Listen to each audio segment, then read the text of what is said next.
Bismillah, alhamdulillah, wassalatu wassalam ala rasulillah. Welcome to another episode of Haqiqatjou, where we discuss religion and politics, the two least controversial subjects. Today, we are talking about Saudi moon sighting. I'm your host, Daniel Haqiqatjou, as always, and I discussed moon sighting yesterday. And there is a lot of questions, follow-ups, critics who raised objections on what I said yesterday about the science of moon sighting. And today I just want to give a further elaboration on some of these points because there's a lot of confusion.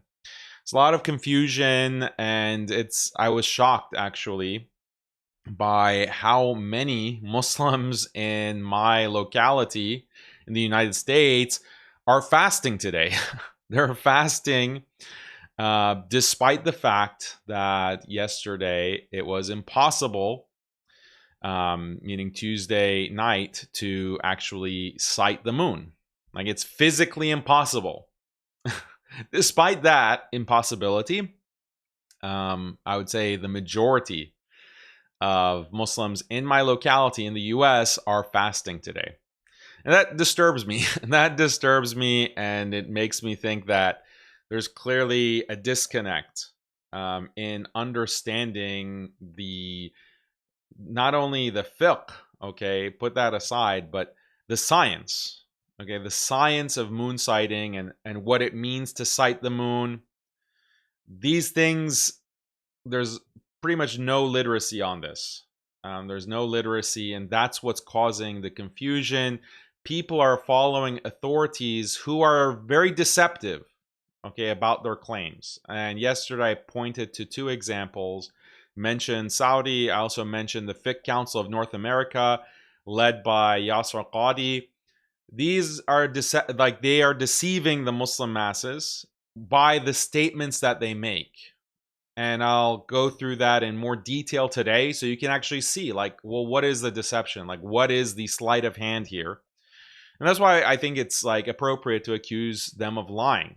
And it's, if you just read between the lines, it's very clear that they're not being honest about what they're actually doing, what they're basing the month on. And so that's why, like, I'm limiting myself to mainly a discussion of the science, mainly a discussion of the astronomy and what's possible to calculate, what's possible to determine, what's possible to cite. That's what I'm going to stick to for the most part, because at that level, that's where most of the confusion lies, actually. When it comes to like the fiqh of it or the concept of it, most Muslims have the correct concept. The correct concept is that when you see the moon, you start your fast. When you see the moon, you end the fast. When you see the new crescent, okay, that means the new month has begun. The month of Ramadan has begun. You begin fasting the next day. And then when you see after 29 days or 30 days, you see the moon again, the new crescent again, then you stop fasting. Then it's Eid. Most Muslims have that down. They understand that, they accept it, and it's very easy concept to understand just on that level. But where they get confused is that they don't know, like, where the rubber meets the road. Like, well, what does this actually mean astronomically, and what are all these countries with their observatories or their moon sighting councils or their Ramadan determination, their calendars, how does that connect to this concept of sighting? That's where the confusion lies, because there's a lot of science there, there's a lot of astronomy there. So I want to address that, and that's the realm of my, expertise, you could say. Okay, I'm not a professional astronomer, but I will have to drop my credentials here, the Harvard card. I have to play it. I did graduate from Harvard University with a degree in physics. I studied 4 years in physics, and I've also worked at NASA. I have also worked in cosmology labs. Okay, literally, I was involved in a high-tech project to determine the gravitational constant up to like 50 digits using like the most sensitive equipment, experimental equipment in the world. This was at, in Cambridge, Massachusetts. So I have experience like in this field. Okay. So that I need to, like, I don't like to play the credential card, but it's needed. Like we're in dire straits right now. We're in dire straits because, like I said, I was just shocked. I thought, like, if there's any year where people would not just go with Saudi, or people would like just be aware that, okay, we have to have, like, we have to revisit this whole calculation issue and the calendar issue. I thought the year that they would be most skeptical is this year. This year, because it's a year where it's not about just, oh, it's like a very low probability that the moon can be seen, that the new crescent can be seen. It's like zero possibility. It's impossible. It was impossible to see the moon yesterday. So I thought that would be ideal for people to wake up. Like, it would be a wake up call. And unfortunately, like, maybe I'm just judging based on my own context in this region of the United States. But yeah, it's alarming. It's alarming, the number of people who are fasting, and they also don't seem to care. Like, okay, well, oh, whatever. Like, let's just go with the Jama'ah. Let's just go with the Jama'ah. That, like, what kind of principle is that? Like, if the Jama'ah is completely wrong, like demonstrably wrong, then no, you shouldn't go with the Jama'ah. Like, no, you shouldn't go with the Jama'ah. Like, that's a principle. Like, if there's a valid opinion, you go with the Jama'ah. Not if there's an impossible opinion that defies the laws of physics and the laws of, like, the empirical observable world. Like, no, you don't go with the Jama'ah in that case. Like, that's not a principle actually in Islam. That, no matter what, you just go with the Jama'ah. No. So this is why I've been disturbed today, or since last night actually. And you had the Fiqh Council of North America, obviously, which is liberal, reformist. They go on calculation. And then you have in America the AMJA, which is another like Sharia Fiqh Board, Assembly of Muslim Jurists of America. Like, they also announced, yeah, we're gonna go ahead and start Ramadan fasting on Wednesday, today. And they just go based on Saudi. And the thing about Saudi is that Saudi is also calculation based. Saudi is also calculation based. They just hide that fact, or they obscure that fact because they know that if they come out and say, yeah, we're just going off of calculations, like, we have certain conditions for when we declare the new month, and that's what we're going with no matter what, like, regardless of whether it's observable or not, the crescent is observable or not. If they just came out and said that, a lot of Muslims would just reject that and say, yeah, we don't go with calculations. This is a new thing. We go by citing. So they have to do this whole song and dance to pretend like they're actually citing the moon. And they do these photo ops, and, oh, here's the observing deck. And they set up these chairs in the desert, and the big telescopes, and they, that this is just a show. This is a show, because what are they actually doing? Like, what are they actually observing? Like, it's not possible to observe. It's literally impossible to observe yesterday from Saudi or from anywhere else on the globe to actually see the crescent moon. So what were they doing exactly? Like, is it? And that's why I want to explain to you today what they were doing, because they are doing something. They are doing something. Like, they're not that deceptive. It's not that big of a conspiracy, but it's just enough to give them plausible deniability. But in reality, it's deception.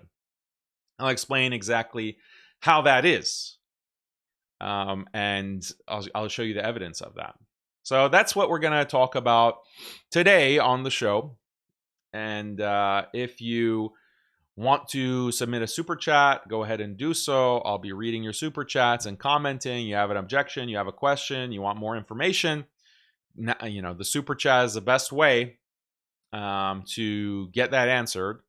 Don't forget to like the video, and don't forget to subscribe to the channel. So yesterday, if you want to see like more of this conversation, I was beginning this conversation yesterday with yesterday's show episode 114. And then it's just necessary because I was so shocked by all these Muslims fasting today.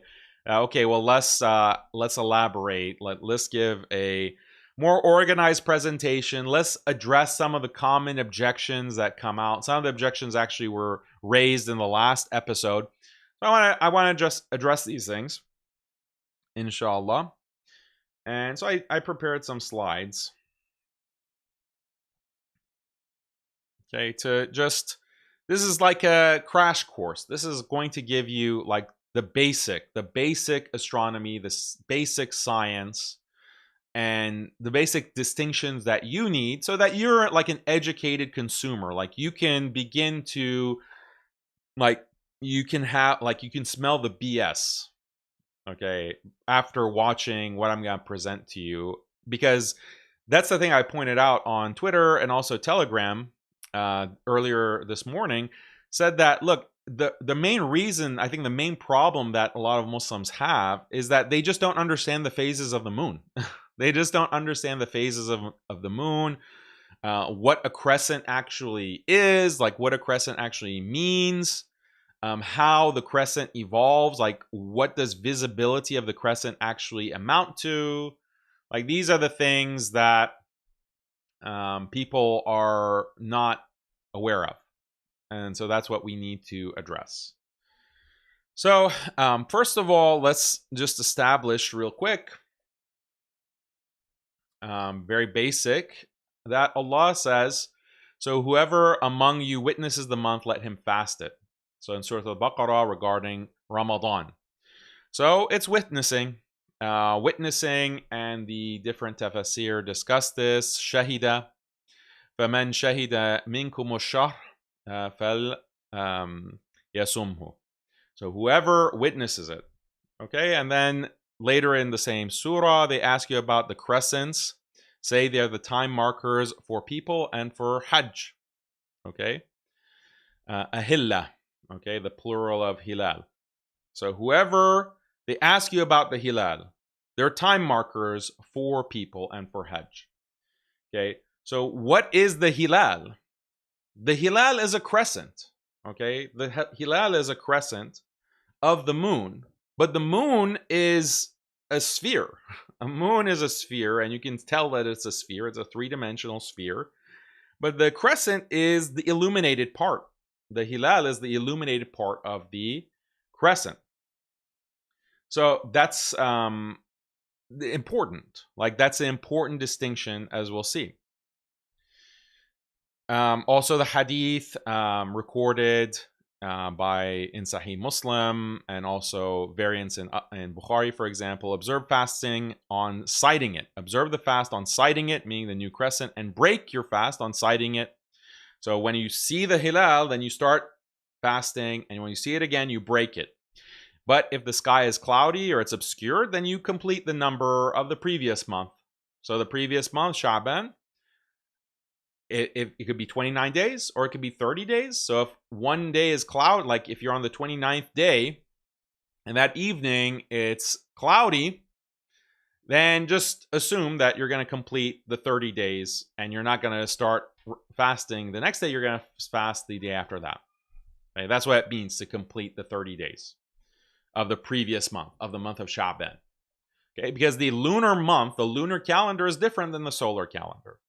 Okay, for those of you who don't know, there's 12 lunar months, and those months can be 29 days or they can be 30 days. And they're based on the phases of the moon. So here is a diagram to explain the phases of the moon to you. So the moon going around the Earth, okay, the moon going around the Earth, that is one lunar month. And that happens in about 29 and a half days. Okay, about 29 and a half days is how long it takes for the moon to go around the Earth. Okay?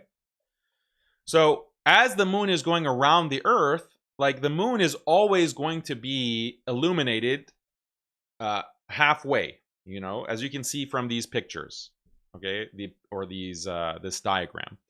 And the Earth is always illuminated halfway. Like half of the Earth is like a sphere. Like you shine a light on a sphere, like a ball, like take a basketball or a baseball or a cricket ball, and you illuminate it from a flashlight or from a light bulb. Half of it is going to be illuminated, and the other half is going to be dark.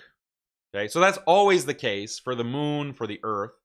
The thing is that the Earth is rotating around its axis. So as it's rotating, some of the Earth is in the daylight, some of it is in the darkness. That's night, right? The moon, okay, it's going to be half illuminated and half in darkness. But what are we seeing? What are we observing from the Earth? Are we observing the light side of the moon or the dark side of the moon? And that's what determines, at what point of the month we're in.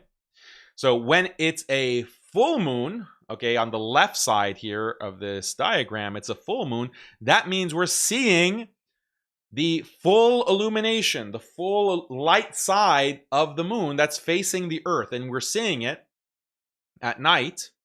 And that means we're halfway through the month. So when is the beginning of the month? The beginning of the lunar month is when there's a new moon. Okay, the new moon is when the dark side of the moon is facing us, and the illuminated side is away, facing the sun, obviously.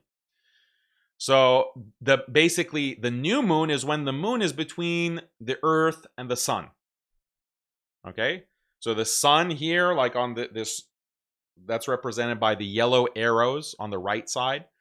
That's the sunlight. Okay, the sun is on the right, and the Earth is here, and the moon is in the middle. Okay, that's the new moon. That's when the month, okay, not at that moment starts, but immediately after that, that's when the new month starts, when the crescent becomes visible again.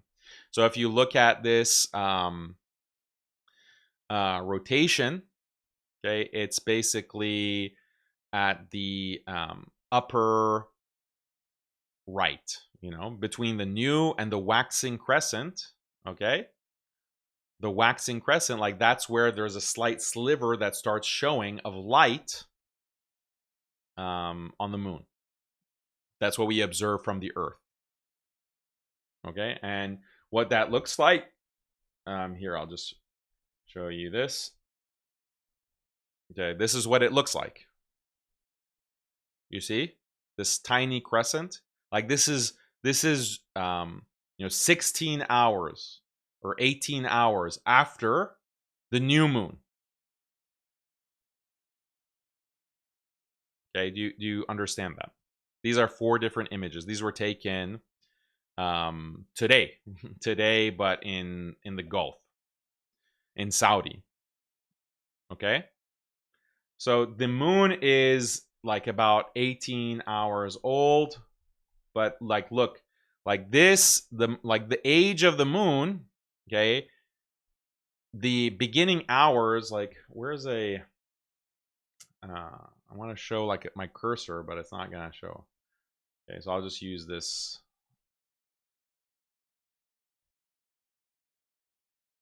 Okay, so here, like this is where the moon is like just a few hours old. Okay, just a few hours. Then as it moves, okay, this is when the moon is about over a week old. Okay, so every hour it's moving around the Earth. This is when it's 15 days, about 15 days old, right? Half the month, like 2 weeks, a little bit more than 2 weeks, until it's 29 days old here, and it's getting smaller and it's waning. It's getting smaller and smaller until it disappears again. Why does it disappear? Because it's the dark side. Now it's in between the Earth and the sun, so it's the dark side, and we can't see any light. We can't see any light when it's at that new moon phase. That's the new moon phase, and it's also called conjunction. It's called conjunction when the Earth. It's basically called conjunction because the Earth, the Earth, the Moon, and the Sun are in a line, like in a plane. Okay, that's called conjunction. So, are you seeing like the way this works? Okay, the concepts that you need to focus on are the new moon. Okay, when you can't see anything, there's no light that's getting to the Earth, and the age of the moon. The age of the moon is like, you know, as it's going through its cycle across around the Earth, its revolution around the Earth, like that takes 29.5 days. Okay, that's what you need to know. And like basically understand like how it's gonna look in the sky. Okay, how it's gonna look in the sky, like a full moon versus a crescent. Is it a crescent that's getting bigger and bigger and bigger, or is there a crescent that's getting smaller and smaller and smaller? Okay, the first half of the month, in this half, you know, this half here, it's getting bigger. It's getting bigger, bigger, bigger, bigger, bigger, bigger in the sky, and then until it's full. And then it's getting smaller, smaller, smaller, smaller, smaller, smaller until it's gone again. Okay, those are the phases of the moon. And you know, think of the geometry. Okay, so some people have difficulty with this. So that's why I'm trying to use these diagrams. Try to visualize the geometry. It's like in a three-dimensional space. So, okay, so we might come back to this, but here are the important terms. Conjunction is the new moon. Age of the moon is the time that has passed after conjunction. How long has it been? And then the hilal, as we mentioned, is the crescent. Okay, and as we saw from the ayat and the hadith, the important concept is the hilal. The important concept is the crescent of the moon. Okay, because why that's relevant is because if the month was based on the new moon, there is no crescent. Then in the new moon, the conjunction point, okay, there is no hilal. It's completely dark. So if our months were based on the new moon, then there would be no hilal. But the Quran is explicitly referring to the hilal. That's the point. That's very significant. That's very significant. Okay? Because the hilal like is something that's visible. It's something that you see the light of. It's inherently it's not just an astronomical concept. Okay? It's a observer visual concept of light that you see. This is very critical. This is very important, and you're going to see exactly why. And this, if you understand these concepts, if you have a good grasp of these concepts, then you can understand like why calculation is not the right method to use, why what Saudi is doing is wrong. Like it'll just fall into place for you. Everything will make sense. Okay, so focus on getting a good understanding, solid framework for these basic concepts. Okay. Another thing that people ask is, or this is the thing that came to my mind when I was learning about this for the first time is, okay, well, conjunction point where the moon is like between the Earth and the sun, like, won't that be like a solar eclipse? Like, you know, the solar eclipse, right? When you have the, you know, let's just bring up a picture of the solar eclipse.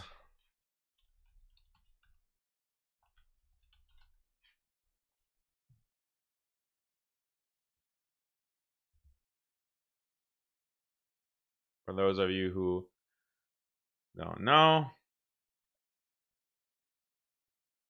Yeah, so this like a solar eclipse. There you have it. Like right on the from 2 days ago, I guess there was a solar eclipse. So this happened like in one part of the world apparently. In Antarctica. Okay. So that's when like it's a because of geometry, it's only going to be visible in certain parts of the world, like an actual solar eclipse. But the rest of the world won't see the solar eclipse, but it's still a new moon in the sense that you don't see any light. Like you just see the light from the sun in this image, like on the right. You see the sun, the light of the sun, but you don't actually see the moon. Okay, the moon, you're only seeing the dark side of the moon. Okay, now let me tell you why, like, this is not all, like, everyone's not going to see a solar eclipse. It's because of this, like, the moon revolving around the Earth is on like a lunar orbital plane. Okay, so imagine like a disk. And the Earth revolving around the sun is on a different orbital plane. And those orbital planes aren't completely aligned. Okay? If you can imagine that. Like, imagine this is the plane in which the Earth revolves around the sun. Okay, imagine like a disk. Okay, why didn't I bring a disk? That's one plane. And then the plane in which the moon revolves around the Earth is on a separate plane, like this. So they're slightly askew. It's not like this much. It's like a certain degree amount. I forgot the exact degree amount. Does it even say it on this diagram? It's not telling you the diagram, the exact degree amount, but it's like they're slightly askew. So that's why, like, when the Earth and the moon and the sun are aligned at conjunction, the moon might be slightly above the sun, like from the perspective of the Earth. Like if you could see, okay, you could see clearly the moon is going to be slightly above or slightly below the sun. Okay, so and sometimes they're going to be perfectly, like the discs, like there's going to be an overlap, right, on a line. Like if you know Euclidean geometry, there's going to be a line where they intersect, and it's described like the nodes line here. The nodes line, that's where you'll see like the solar eclipse. Okay, so in diagram A, the top diagram, you can see like it's like a circle, like it's trying to represent a circle that's askew. So it looks like an ellipse, but it's actually a circle that is askew to the plane of the Earth with the sun. So then the moon, like, imagine it 3D, like the solid line is above the plane and the dotted line is below the plane. Like, are you visualizing this three-dimensionally? So the moon is above the plane. That means it's gonna appear above the sun. And then, you know, at other times it's gonna appear below the sun. Like the new moon is gonna be below the sun. And twice, you know, within this, it's going to be on the nodal line, and that's where the lunar ecliptic intersects with the terrestrial one, the terrestrial orbit plane. So, okay, that's just a side point, but it helps you understand the geometry. Okay, so you can orient yourself. It's just hard to demonstrate that using a two-dimensional image. Okay, so now that we have the basics of the geometry laid out for you, I want to get into this debate. Well, we can determine exactly when the new moon is. You can determine exactly on the basis of geometry when the new moon occurs, when conjunction occurs. And in fact, you can like determine at any point, like when it's going to happen, like when there's going to be a new moon, when there's going to be a full moon, when there's the first quarter, the third quarter of the moon, when there's going to be a lunar eclipse, a solar eclipse. All of these phases of the moon, you can determine to the minute, literally to the minute, that it will happen 100 years into the future, 1,000 years into the future. You can actually calculate that. And they've been calculated. And the calculations are completely accurate. You know, NASA will observe and realize that, oh, okay, the position of the moon as was calculated 100 years ago is accurate to the minute or to the half minute or 15 seconds, whatever. Okay, so that is deterministic. Okay, the position of the moon. But remember, Hilal is not about the position of the moon. The Hilal is the crescent. And the crescent is light that reaches us as observers, that we are supposed to sight. We are supposed to witness it. Okay? So it's a separate thing. It's a separate thing. Allah is telling us to use the crescent and to tell time according to the crescent. And the Prophet ﷺ is telling us to fast or break our fast according to the crescent, what we see of the crescent. We can't see the new moon because there's no light coming from it. So this means that the question that arises is, can we use science to precisely determine when that crescent is going to be visible? When that light, that illumination of the crescent, can we determine when exactly we can see that? And the answer is no. The answer is no, you cannot. You cannot actually calculate that in a deterministic way. With the position of the moon at any point, or even the position of Venus, the position of Jupiter, the position of all of these celestial bodies, you can determine it because it's geometrical. It's just a matter of geometry, and they've had geometry since ancient times. Okay? Ancient Greece, ancient Egypt even, the Incas, the Mayans, all of these past civilizations, the Chinese, they knew geometry. They knew geometry, and they developed calendars. They needed calendars for their agriculture, for administrative purposes. They needed to have this kind of calendar to determine these things based on the sun, the motion of the sun throughout the year, and then also a lunar calendar, the phases of the moon. Usually civilizations had both, or sometimes a combination thereof.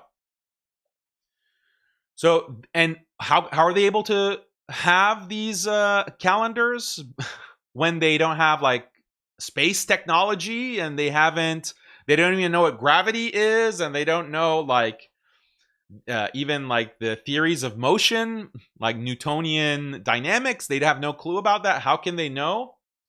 Because they have geometry. Like they have the concept of a circle, a line, a plane. Okay, angles, calculating angles. Like they have that. That's the science. Like it's geometry, and that's been known from ancient times, and including in the time of the Prophet ﷺ, and communities in the time of the Prophet ﷺ. So this is. So that geometry can determine the position of the moon precisely, deterministically, exactly. But that is a separate issue from being able to see the moon. And the Quran and Sunnah are telling us to sight the hilal, which is it's a optical phenomenon. It's a visual phenomenon that requires an observer to see the light. For light, the signal, okay, think of light from the sun as a signal hitting the moon and reaching us, and we're the light detector. We are the sensor that is observing that. And whether we can observe it, there is no equation for that. There is no geometrical equation that will tell you exactly. Yes, geometry is relevant, but there's going to be other factors, as I'll explain. Okay, so we have to stop framing this issue as science versus tradition, or empiricism versus revelation. That is the wrong framing.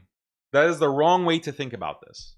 The correct framing, how to understand the discrepancy, is probability versus certainty. The probability, okay, you can have a probabilistic model, like you can have a probabilistic window of when it's possible to see the moon, see the light, see the crescent coming from the moon. You can have a window of possibility, but it's probabilistic. You can't say with 100% certainty it's going to be seen on this time, at this time, on this night. You can't. And that's been proven over and over again. But when it comes to the position of the moon astronomically, Okay, that's certain. Okay, that's certain. But Islam doesn't say start your month whenever there's an astronomical new moon. Islam doesn't say, the Quran doesn't say start the month, start fasting when there's a new moon. Okay, when there's conjunction.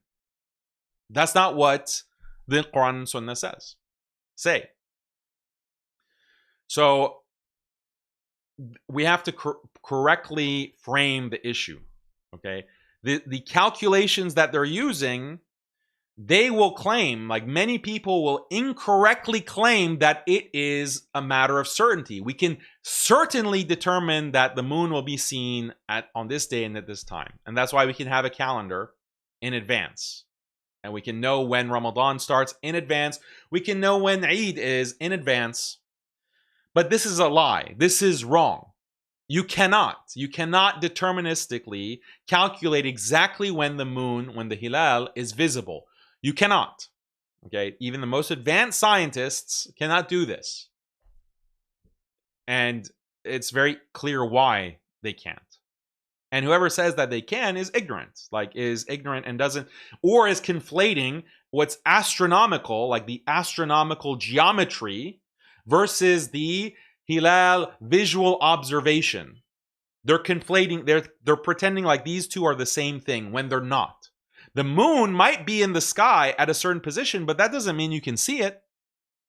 That doesn't mean that light is going to reach you from the moon, from the surface of the moon to your eyes, or to anyone's eyes on the earth. It might be there. It might be there in that position in space, in three-dimensional space. But that doesn't mean that you can see it. Your ability to see it or not is something probabilistic, because that depends on more than just geometry. It depends on other factors. Okay? So let's explain why. Astronomical new moon conjunction is calculable precisely. It is a geometrical issue. Moon sighting, the hilal, is not calculable. It's only probabilistic. Why? Okay. So this has to do with observer dependence, independence versus dependence. I explained this. Like, conjunction is observer independent, like when the new moon happens, when there's solar eclipse, when the sun is at a particular point in the sky and it's noontime. That's something that's observer independent. But the sighting of the crescent, the hilal, is observer dependent. It depends on us as human beings being able to see it. Okay, it's the phenomenon of the hilal is intertwined with a human observation, if that makes sense. Okay, so why sighting the hilal is not calculable in a deterministic way, why it's not a geometrical issue, because of these factors. The angular separation from the sun is too little. Okay, remember when we talked about the plane in which the earth revolves around the sun versus the plane in which the moon revolves around the earth? They're slightly askew, so that angular separation, if they're too close, like for one particular month, the sun is going to be too bright. The sun is going to be too bright, and that's going to prevent you from seeing the hilal when it's just like when the age of the moon is too young. Okay, so there's the brightness of the sun because of the proximity of the moon to the sun. Okay, when the moonset happens versus the sunset. So the moonset, when the moon comes below the horizon, then you obviously won't see it. Like, so if the hilal, the moon is like, the light from the sun is hitting the moon in a way that you could see it, but the moon is below the horizon, then you're obviously not going to see that. You're not going to be able to see the moon, or the hilal rather. Another factor, the width of the crescent. Okay, if the width of the crescent is too small, because the age of the moon is too young, then the light can be really, that crescent, that sliver, that tiny sliver of light is going to get diffused in the atmosphere. The light, the photons are going to get scattered. And so it won't reach the light from The moon, this bouncing off the surface of the moon, is not going to reach your eye. And then the atmospheric condition. So if there's too much dust in the air, there's too much pollen, there's pollution, air pollution, smog, okay, humidity. If the air is too humid, that could occlude your ability to see the light coming from the moon. Okay, light pollution, man-made light pollution as well. Clouds, obviously, that's any kind of meteorological event or factor. And then glare from large bodies of water, something else that can potentially impact if you're in a coastal area. It can potentially impact your ability to see the light and your ability to see the hilal. So because all of these factors that they're interacting in complex, non-deterministic ways, okay? There is no equations for being able to track the dust in the air and how that could potentially affect like a sliver of light that's coming at one particular moment in time. There's no equation to model that. There's no equation for the light pollution effects, the humidity effects, the any kind of meteorological effect. There are no equations for that. So that makes the whole calculation probabilistic. You can say, well, there's a 90% chance. There's a 95% chance. Maybe even a 99% chance that you'll see the hilal, or the hilal will be visible at this location, at this time. We can calculate it to 99%, but we can't give 100%. Okay? That's very important. And that's very important because when you want to start the month, you want to fast and break your fast on the basis of certainty. You want to start the month and break the fast of the month and go to Eid on the basis of certainty, not probability that, oh, I could be 1% wrong. That, just think about it logically. Why would you want to risk that? Why would you want to risk that? And who told you can risk that? Who told you? Who told you that you can? Yeah, just wing it. Just guess when to start the month. Just guess. Just make sure your guess is sophisticated. Just make sure you have a sophisticated way of guessing, but just guess. Is that the permission that has been given to us by the Quran and Sunnah? Where? No, the Quran and Sunnah is telling you to use a deterministic method by citing it.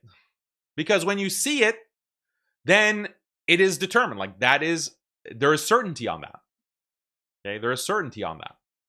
And that's what Muslims have been doing for, the entirety of Islamic civilization. And it's not just one person who happens to see it. Maybe in the early days of Islam, that there are reports of okay, there was a Bedouin who came and he claimed that he saw the moon, and the Prophet ﷺ asked him, or basically, are you a Muslim? And he cited it. Okay, these are the earliest days of Islam. But when the Muslim population was very limited, and these rights are just being commanded by Allah, okay, that's different than later when now you have, the Muslim population is growing, and you have now administrators who can go and observe, and many people can testify and go to the judge and make a determination on the basis of certainty, because you have all of these witnesses. You have all of these witnesses who can see, or who actually go to sight. They go to sight the moon. And that's how it was done. That's how it was done throughout our history. It wasn't on the basis of something that is just probabilistic. It's just dhanni. Okay? The calculation for calculating when the hilal, the crescent, is visible is dhanni. It's not deterministic. It is not certain. And that's the one thing that you need to write down and make sure that you understand why. Okay, the reason is here. This is the reason. If you understand this, then you're not going to be deceived by the modernists. You're not going to be deceived by the reformists who say, oh, well, now we have the technology. Like, now we have the technology to actually know exactly when the new moon is going to start.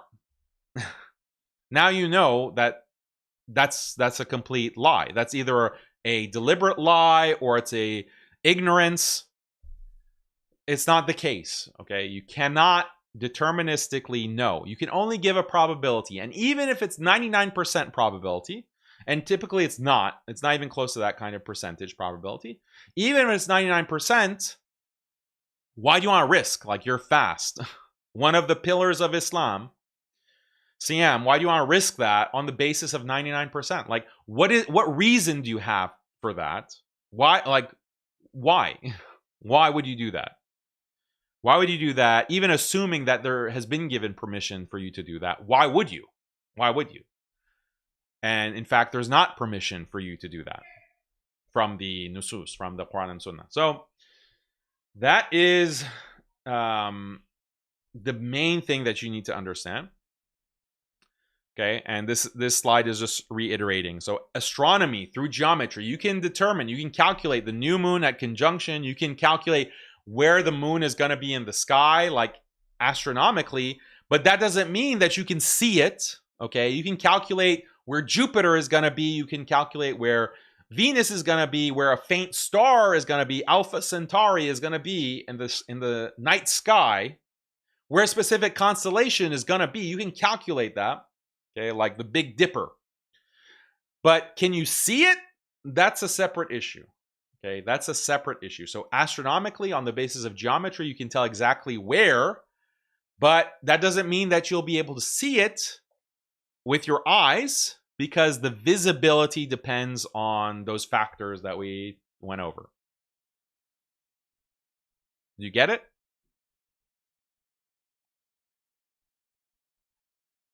Okay, so now let me talk about like a very common objection that comes up at this point. People say, well, why accept astronomical calculations when it comes to establishing the prayer times, but you reject astronomical calculation to establish fasting? When we want to know when to pray Dhuhr and Asr and Maghrib and Isha and Fajr, we base it on calculations for the most part. And, you know, the calculations, to be fair, like there have been different fatwa councils, scholars in our time, like even people that you may know, like the imam of your masjid, who have gone like at, you know, in the morning, pre-dawn, to actually observe on the horizon, like at what point it's Fajr. And if it matches the calculations that are given in the prayer calculators, just to verify. And it's like extremely accurate, you know, it's like accurate to the minute. So that there is like observation that has been done to confirm these calculations, but nonetheless, it seems like there's a discrepancy or an inconsistency here. Like, why not, if you're going to be insistent on the sighting of the hilal to start fasting the month and to end fasting, then why aren't you insistent on also observation for when to pray Dhuhr, when to pray Maghrib, etc.? It seems like you're being inconsistent on that. And so there's a fiqh discussion that, you know, a scholar can give you on, well, the commands are different. Like the commands, and there is a specific command for sighting when it comes to the beginning of the month. And they will make all these kinds of nuances and distinctions, and that's good.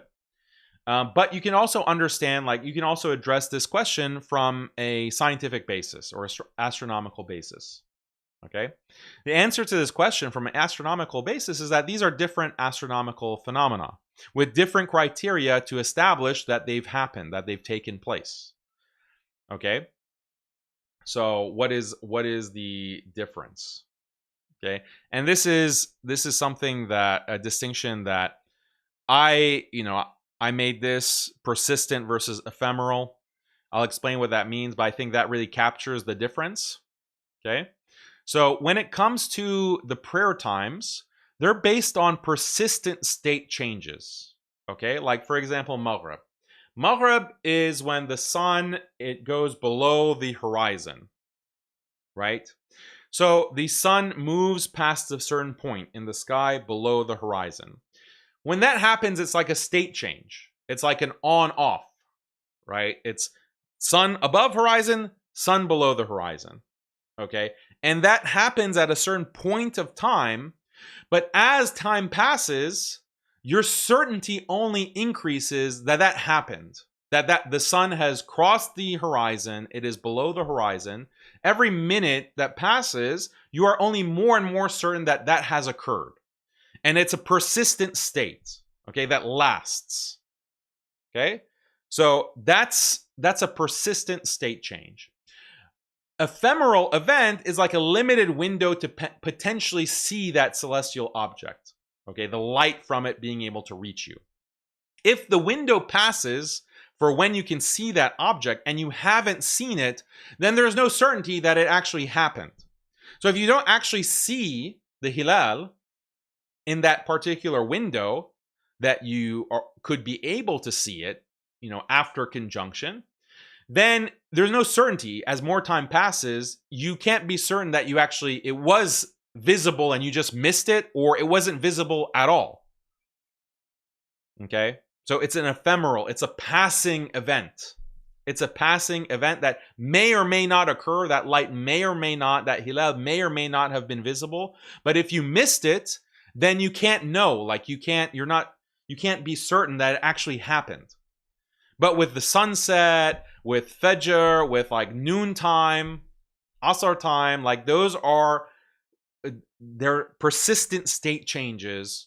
And as you get further away in time, it's not like it's just something that is a flash in the pan that just happened, and then if you missed it, you missed it. You don't know if it actually took place.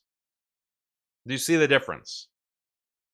All right, so given that these are different phenomena, reaching certainty about them or having certainty about them is going to be different. Like we can be certain that it's Dhuhr time. Okay, even if we haven't seen exactly when the zenith of the sun has occurred in the sky, even though you haven't seen that exact moment, you still are certain because, well, the sun is now in this position. So for the sun to get in this position of the sky, it had to go through this position, right? So I'm certain that happened, and it's still persistent. I'm still in the Dhuhr time or the sunset. Right? I might not have seen exactly when the sun passed the horizon, that exact Maghrib moment, but I'm still certain that it happened. I'm still certain that it happened because now it's even darker. Now the sky is even darker. This is like it's like a very subtle distinction that I'm giving you here. But trust me, like this what is the answer, like from an astronomical basis. Of the difference between sighting the hilal, the light from the brand new crescent, versus like determining Fajr or Isha. Okay. And this is another point that I keep emphasizing, that if Islam wanted us to rely on geometry-based calculations of the new moon, such calendars have existed from ancient times. Okay? That could have been easy. And even the Jews at the time of the Prophet ﷺ, by that point, they had adopted calculations for determining their calendar. And this happened 300 years before the Prophet ﷺ. So the Jews at that point, they were going on the basis of calculations. I think that's significant, okay, that this other community, in the past, they were going on sighting because they have a lot of holidays. They have like fasting days as well. And it was based on moon sighting, actually. And they had their Sanhedrin at the temple and their sages who would confirm sightings. And their months were based on lunar sighting. But they left that. they abandoned that. Okay, about within the 4th century Common Era. 200 to 300 years before the Prophet ﷺ, they left that. And one of the explanations actually is that, it became difficult to stay unified. It became difficult, like different communities were celebrating on different days. And so they wanted to make that uniform, to unify all the Jewish communities in different parts of the world. Okay, some of the Jews were in the Middle East, others were in Europe, others were in North Africa. So they wanted to be unified. And so they adopted calculations to determine the month. They just set when the month is going to be a new month on the basis of the new moon, 29 and a half days. Okay. So I think it's very relevant, okay? Because we know the hadith, the Prophet ﷺ saying you would tread the same path as was trodden by those before you, inch by inch, handspan by handspan, step by step, so much so that if they had entered into the hole of the lizard, you would follow them in this as well. And we asked Allah's Messenger ﷺ, do you mean the Jews and the Christians? And he said, who else? Okay, so the more that we get like in the habit of we're just gonna go by the Jama'ah, even if makes no sense, okay, even if this makes no sense according to the established principles of the Sharia, established like geometry and astronomical science, even if it goes against all of that, we're just gonna go with the Jama'ah. We're making that like handspan progression towards following them into the lizard hole. Let's be honest. Let's be honest. This is exactly, and some of these reformists, this is exactly who they're imitating. That's the truth. That's the truth. And note, one thing that people miss about this hadith is that the handspan by handspan, meaning it's a gradual thing. It's not like they wake up one day and they say okay, let's just do everything that the Jews and Christians do. We're just gonna do everything like they do it. We're just gonna jump into the lizard hole immediately. No, it's not a quantum leap. It's a gradual change. You can justify one step on the basis of maslaha or on the basis of maqasid, or you give some justification for that one deviation or one concession, and then after a few years you take the other step, and then you take the other step, and then you take the other step on the basis of gradualism, gradual justification. Tadrij, you could say. So that's the danger. That's the danger. And when it comes to calendar calculation of the months, the Jews preceded. They preceded the Prophet ﷺ by 200 to 300 years in determining that their months are going to be based on calculation. If the Prophet ﷺ wanted us to follow that, he could have made that clear. The calendars and the technology, the science existed at that time, and the Jews had it. And the Jews had it, and the pagans had it. The Persians had it. The Romans had it. They all had this. But you see no endorsement of their methodology by the Prophet ﷺ. So that's significant. I think that is a significant evidence, and should take that in mind. All right, so now let's look at Saudi sighting, quote unquote, Saudi sighting. And this image, it cracks me up because it's bright day. It's a bright day, and then this telescope or this device is aimed, it seems like it's aimed at the horizon, but it's a bright day, and it looks like it's there's some kind of smog or there's some kind of occlusion of the sky. So it doesn't even look like ideal viewing conditions by any stretch of the imagination. Okay. So when we say that the moon is impossible to sight, what do we mean by that? Okay. When we say that the moon is impossible to sight yesterday, what do we mean by that? What is meant by that is that the new moon is happening during the daytime. The new moon, okay, going back to this chart, the new moon was happening not at noon exactly, but it was about in Saudi Arabia, it was on 3 p.m. Okay, so it's not even Asr time, I don't think, at 3 p.m.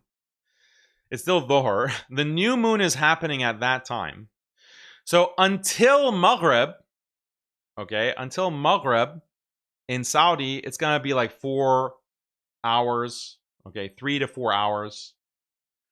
So the moon is going to be so, like, the light that is going to be coming, like that tiny sliver of light that's going to get past the moon, like when the moon moves to this point. See this?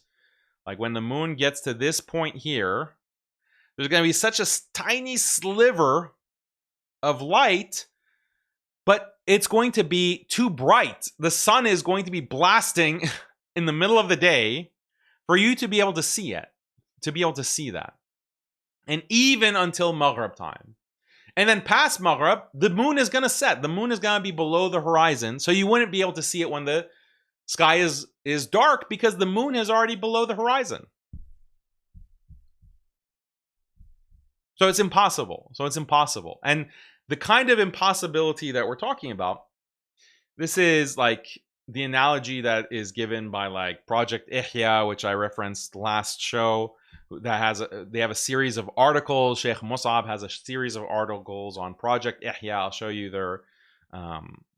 their page in a minute.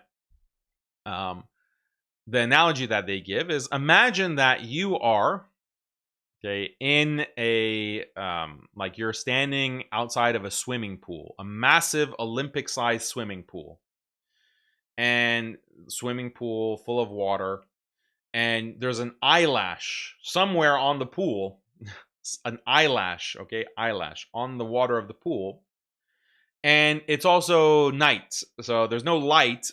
And can you find that eyelash? Can you like see that eyelash? Is it possible to see the eyelash? No. No, it's not possible. It's not possible for the human eye, or any biological eye for that matter, to be able to see the eyelash on the pool when there's no light. Even if there were light, even if there was light, you wouldn't be able to see it, let alone if there's no light to see it. Or same with the same pool analogy. You take a cup of water from the pool, okay, and you pour it away, okay. Can you see the decrease in the water level? Because you've taken out some water, so the water level has decreased. Can you actually notice the decrease? Like, is your eye able to distinguish? No, your eye physically can't distinguish a drop in the water level, just like your eye physically can't distinguish that eyelash that is floating somewhere in that pool at night, or even in the day. Your eye physically can't do it. It's practically impossible. It's physically impossible. In the same way, it was physically impossible yesterday at any point on the planet to see the moon. To see the moon with like the visible light from the moon. It was impossible, practically impossible. In the same way that it's impossible for you to see that eyelash on the Olympic-sized swimming pool floating in there. Same level of impossibility. So that's what we mean. That's what we mean when we say it's impossible. Okay? So remember I gave you the concept of the moon age. Okay? What is the age of the moon? It's, hours. So what is the world record for seeing the moon? The world record for a naked eye sighting of the moon. How many hours after conjunction has someone in history, recorded history, been able to see the new crescent? The earliest after conjunction. The record is 15 hours. 15 hours and some minutes, 38 minutes after conjunction. That's the world record. There have been claims of a 13-hour visual, naked eye observation of the moon at the age of 13 hours. That is the world record. Saudi, at the point where they said that they saw the moon, it was 2 hours. 2 hours after conjunction. Which is crazy. It's completely crazy. Okay, so let me bring you an image of the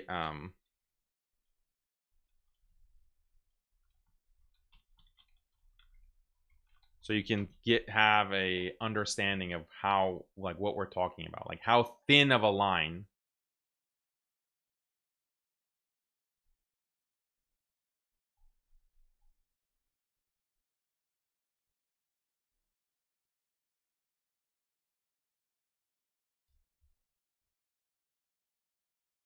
And people get confused because it is not a, like, pictures don't always depict the proper, like, what your eyes would actually see.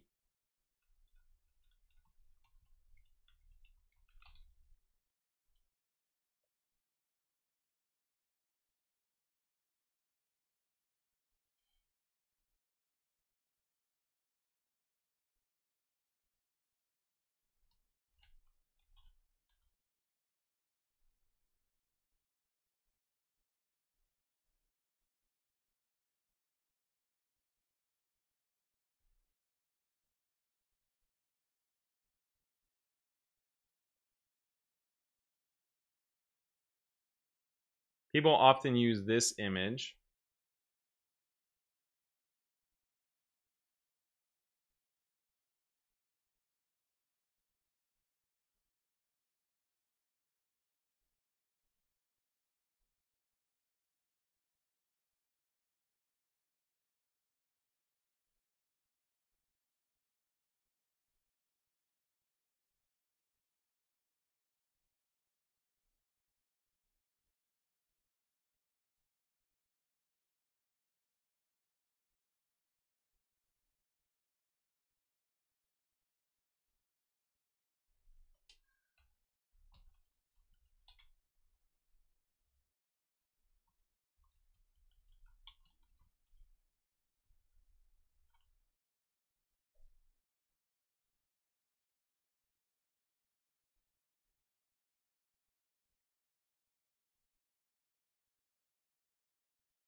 Yeah, these are composite images. Um, so people, like, show this image often. Okay, and I'll show you a bunch of other images. And they say, see, this is possible. Like, you can see, like, here are the examples.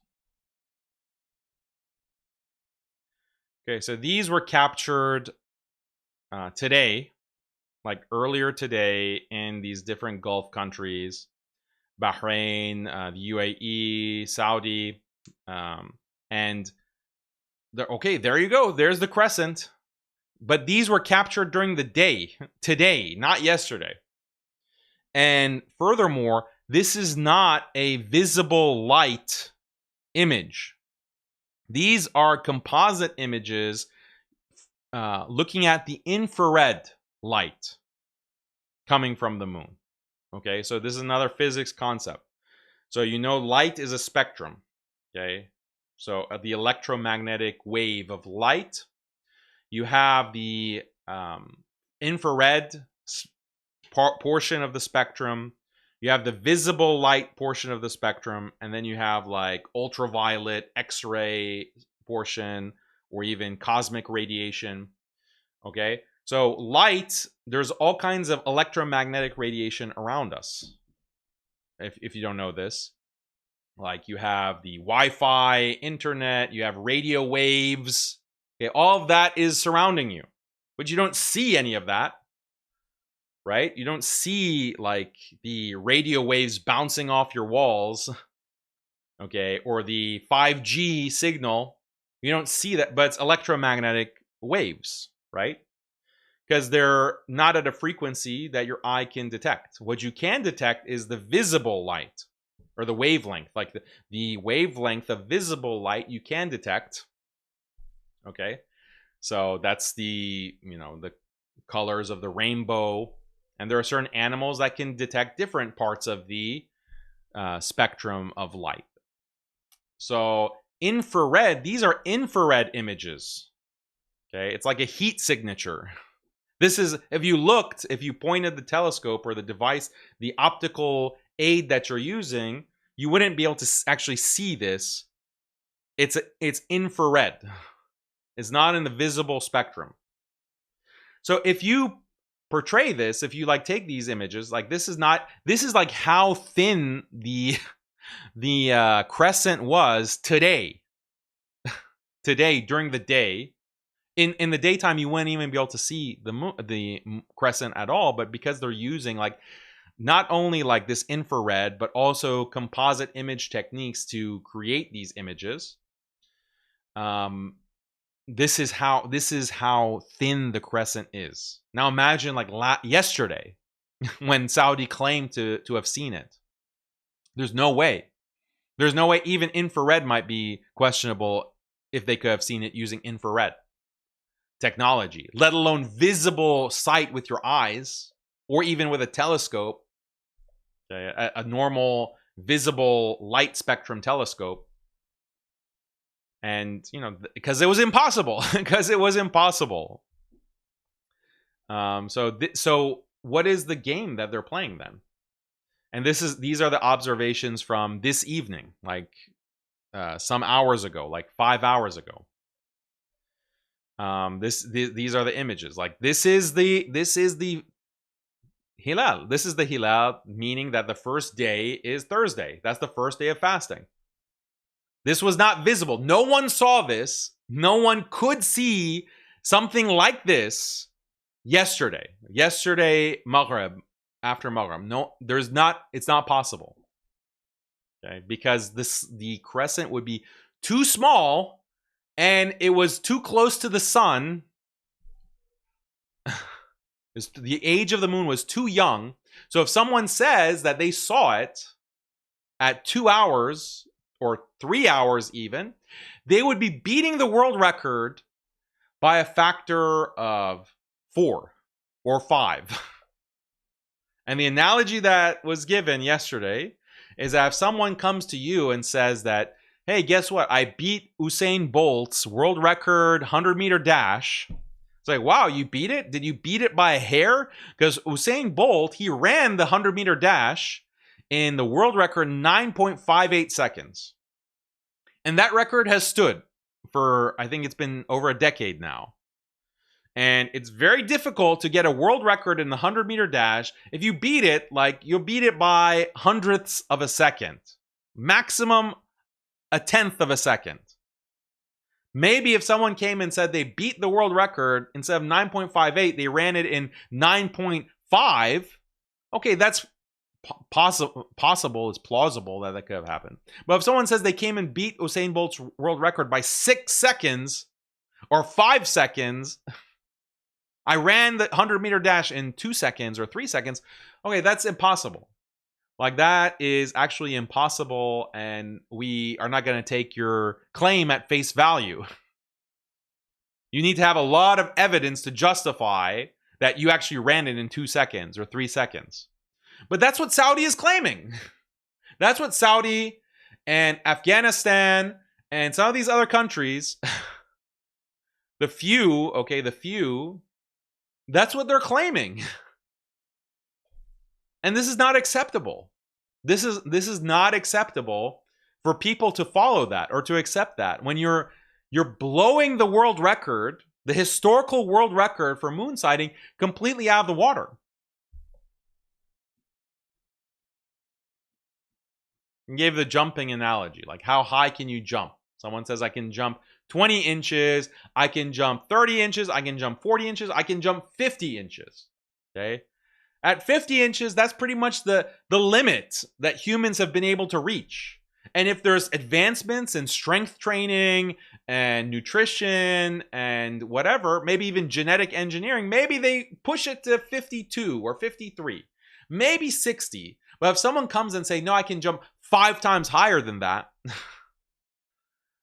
Okay, well, I'm not going to just take your word for it. Okay, what you've said is something that's really practically impossible. You better have a lot of good evidence to back that up. This is analogous to what Saudi is claiming. Okay. And with Saudi, it's particularly deceptive. With other countries, I think they just don't have like a good methodology for determining when the moon has been sighted. I think that they don't have a good methodology, or they're just accepting witness testimony without the proper verification. Without the proper like verification, like it's impossible to sight, so you are mistaken. Like, we're not saying that you're lying. We're not saying that you're lying that you saw it. You're just mistaken. Like, you just saw a cloud, or you saw like Venus. You saw something, but that's clearly not the. It can't be. It physically cannot be the hilal. So that's the problem in some countries. But with Saudi, there's a level of deception involved because Saudi goes on calculation. Saudi determines the months based on the calculation that they have set in advance. Okay, years in advance. The al-Qura calendar, that is the basis for the month of Ramadan and for Eid. And then they know that if they just say, yeah, we're just going on the basis of calculation, the Muslim world will reject that. The Muslim world will reject that. So they have to pretend like they're actually citing it. So that's why they set up all of the equipment and their observatory, like their observing deck, and they do this photo op. It's like a show. It's a performance for like, oh, we're authentic. Like, we're doing things the traditional way. But it's impossible. So who are you fooling? Like, it's impossible to see. So what are they seeing? Like, potentially they're just doing they're trying to do an infrared. They're trying to do infrared, like, okay, we're seeing a hilal, but it's not in the visible spectrum. Like, it's not like, look at what device is this? Like, like what devices are you using here? It's like advanced technology. It seems like there's infrared technology that they're using to claim that, oh, well, we saw something. Well, we saw something like in the middle of the day, right after conjunction. So that's like, but if that's your standard, that, okay, if we can see an infrared sliver using our high-tech infrared cameras and create a composite digital image, if that's your standard, then basically you're determining the beginning of the month on the basis of the astronomical new moon. Because right after, even at like 2, 3, 4 minutes, theoretically it's possible for some photons to be bouncing off the surface of the moon and reaching the earth. Like, theoretically that is possible even a second after conjunction. And that photon, theoretically, it can be detected. It can be detected theoretically by like if you had some advanced enough detection device on Earth. Okay, maybe some of these like detectors that are built to detect like these theoretical subatomic particles. Okay, these detection, like they're trying to detect antimatter particles, or they're trying to detect like not muons. Muons are detectable, but what are the what like the Higgs boson? Like the Higgs boson, we need like they use the particle accelerators to detect those. But other like, what is the weakly interacting particle I'm thinking about? Anyway, it's been a long time since I've studied particle physics, so you'll have to excuse me. But there are certain like very weakly interact, or the graviton, for example, the theoretical particle that conveys the gravitational force, the graviton. Like, can we detect the graviton? Well, you have to build these massive, highly sophisticated detection facilities to be able to detect the graviton, for example. So conceivably, like if you had that kind of equipment, you can detect like some kind of electromagnetic radiation coming from the surface of the moon even a second after conjunction. Okay, but that's not sighting. That's not sighting of the moon. That's not sighting of the hilal. Okay, that's the point. It's not the hilal. It's not the sighting of the hilal. Now you're getting into like subatomic particle detection and okay, but if you want to play games, and like give the impression to Muslims that, oh, we're citing something.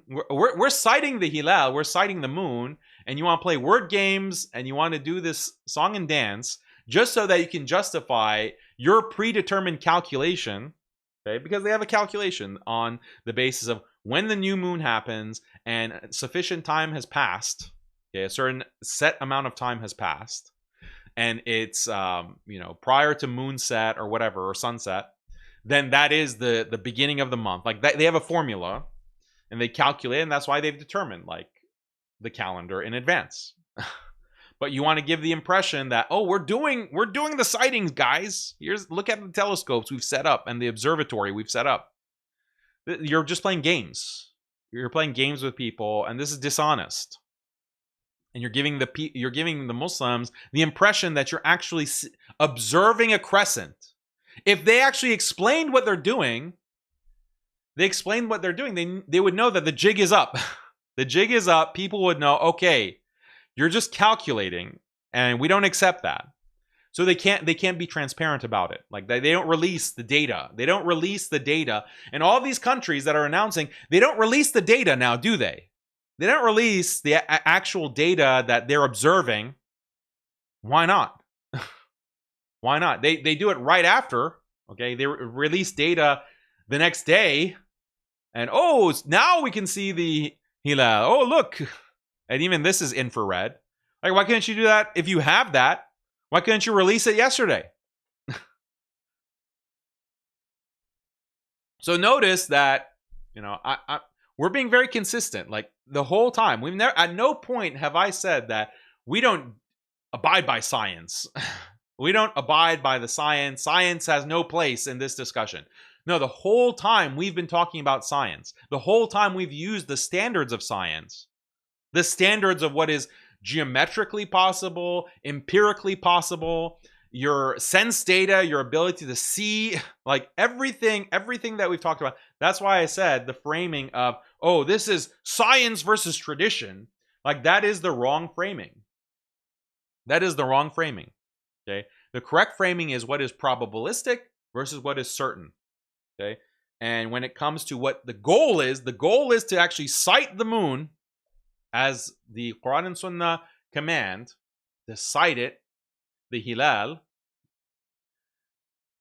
then you need certainty. And there is a very clear, simple, straightforward method that has been used for millennia to be certain about the hilal, and it's to actually observe it with your eyes.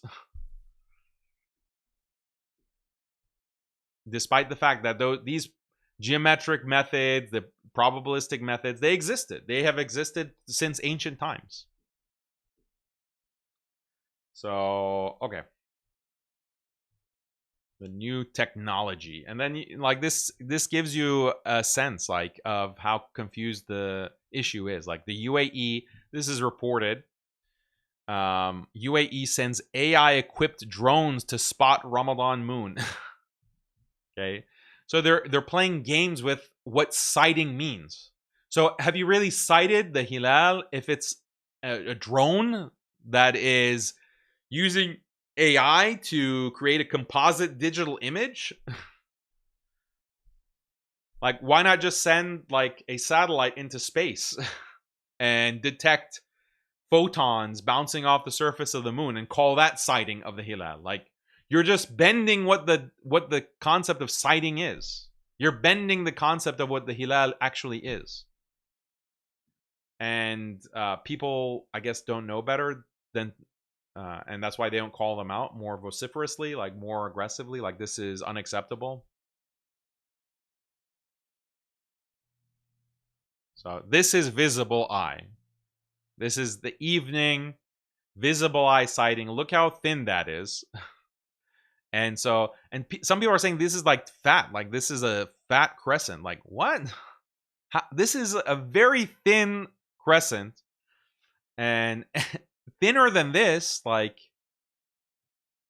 and the conditions like of when the conjunction actually happened, which is like in the middle of the day at Dhuhr time, and you're saying that it was possible, like, yeah, people are saying, oh, see, this proves this is the second night. Okay. I don't think so. And I pointed this out, like, okay, if they were very easily producing this image, where's the image from last night? Why didn't they produce a similar image from last night? There is no image, because there is no image. You're just playing games. Okay. And then now moving from Saudi, let's look at Yasser Qadi. Okay, Yasser Qadi, I pointed this out yesterday, the calculation embarrassment. Okay, because Yasser Qadi, at least his Fiqh Council of North America, at least they're honest. Saudi plays games. They bend the definition of what a sighting is or what the hilal is.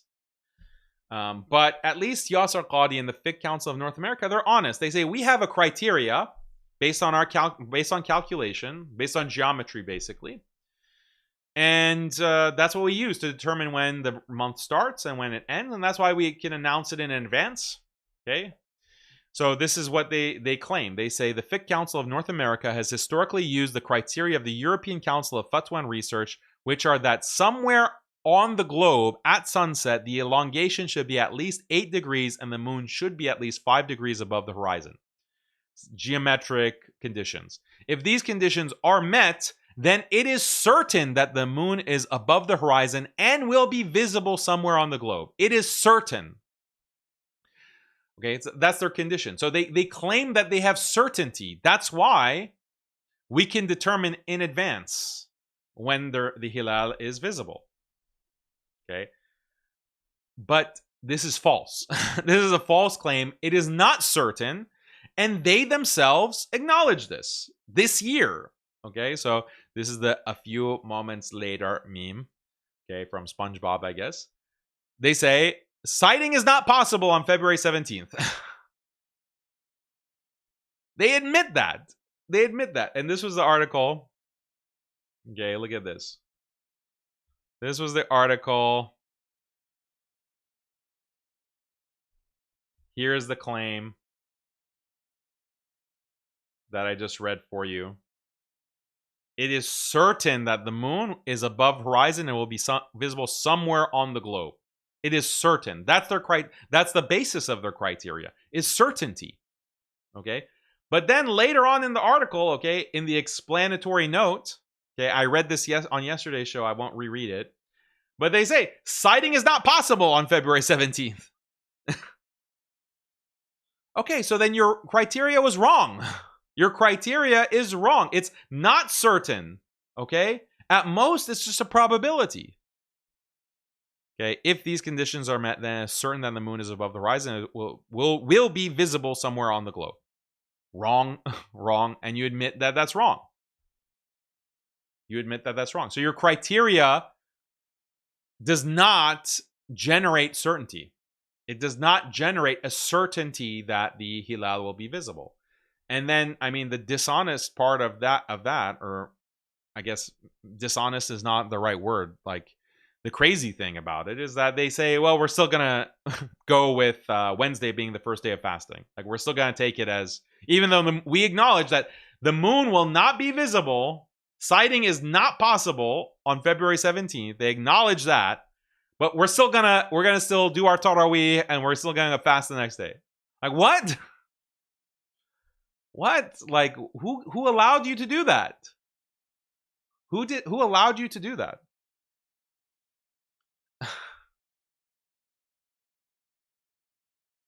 Who said that you can just while you acknowledge, like, you're acknowledging that it's not possible and that it hasn't been cited because it's not possible, but we're still gonna do it. This year presents a rare and borderline astronomical case. Okay, but notice you didn't say it's highly likely. If the conditions are met, then it's highly likely that the moon is above the horizon and is highly likely visible somewhere on the globe. No, you said it's certain. You use the word certainty to give the impression that this is a definitive, deterministic thing. But it's not. But it's not. And this year proves it. And the fact that it's rare, okay, quote unquote rare, okay, whatever. The fact that it's rare, even if it's like 1% that this happens, Okay, 100 years, one case, it happens where your conditions are wrong, like the moon is not visible. Okay, then why risk it? Like, why risk that? Why not just go with the sighting? Why not just go with the sighting, something that is definitive, deterministic, like you just see the moon, okay? Witnesses see it, it's tawatur, enough, you have enough people who are witnessing, and then you start the month on the basis of yaqeen, on the basis of certainty. Notice that that response is not a rejection of science, it's not a rejection of astronomy. No, it's just our epistemology, Islamic epistemology. Okay.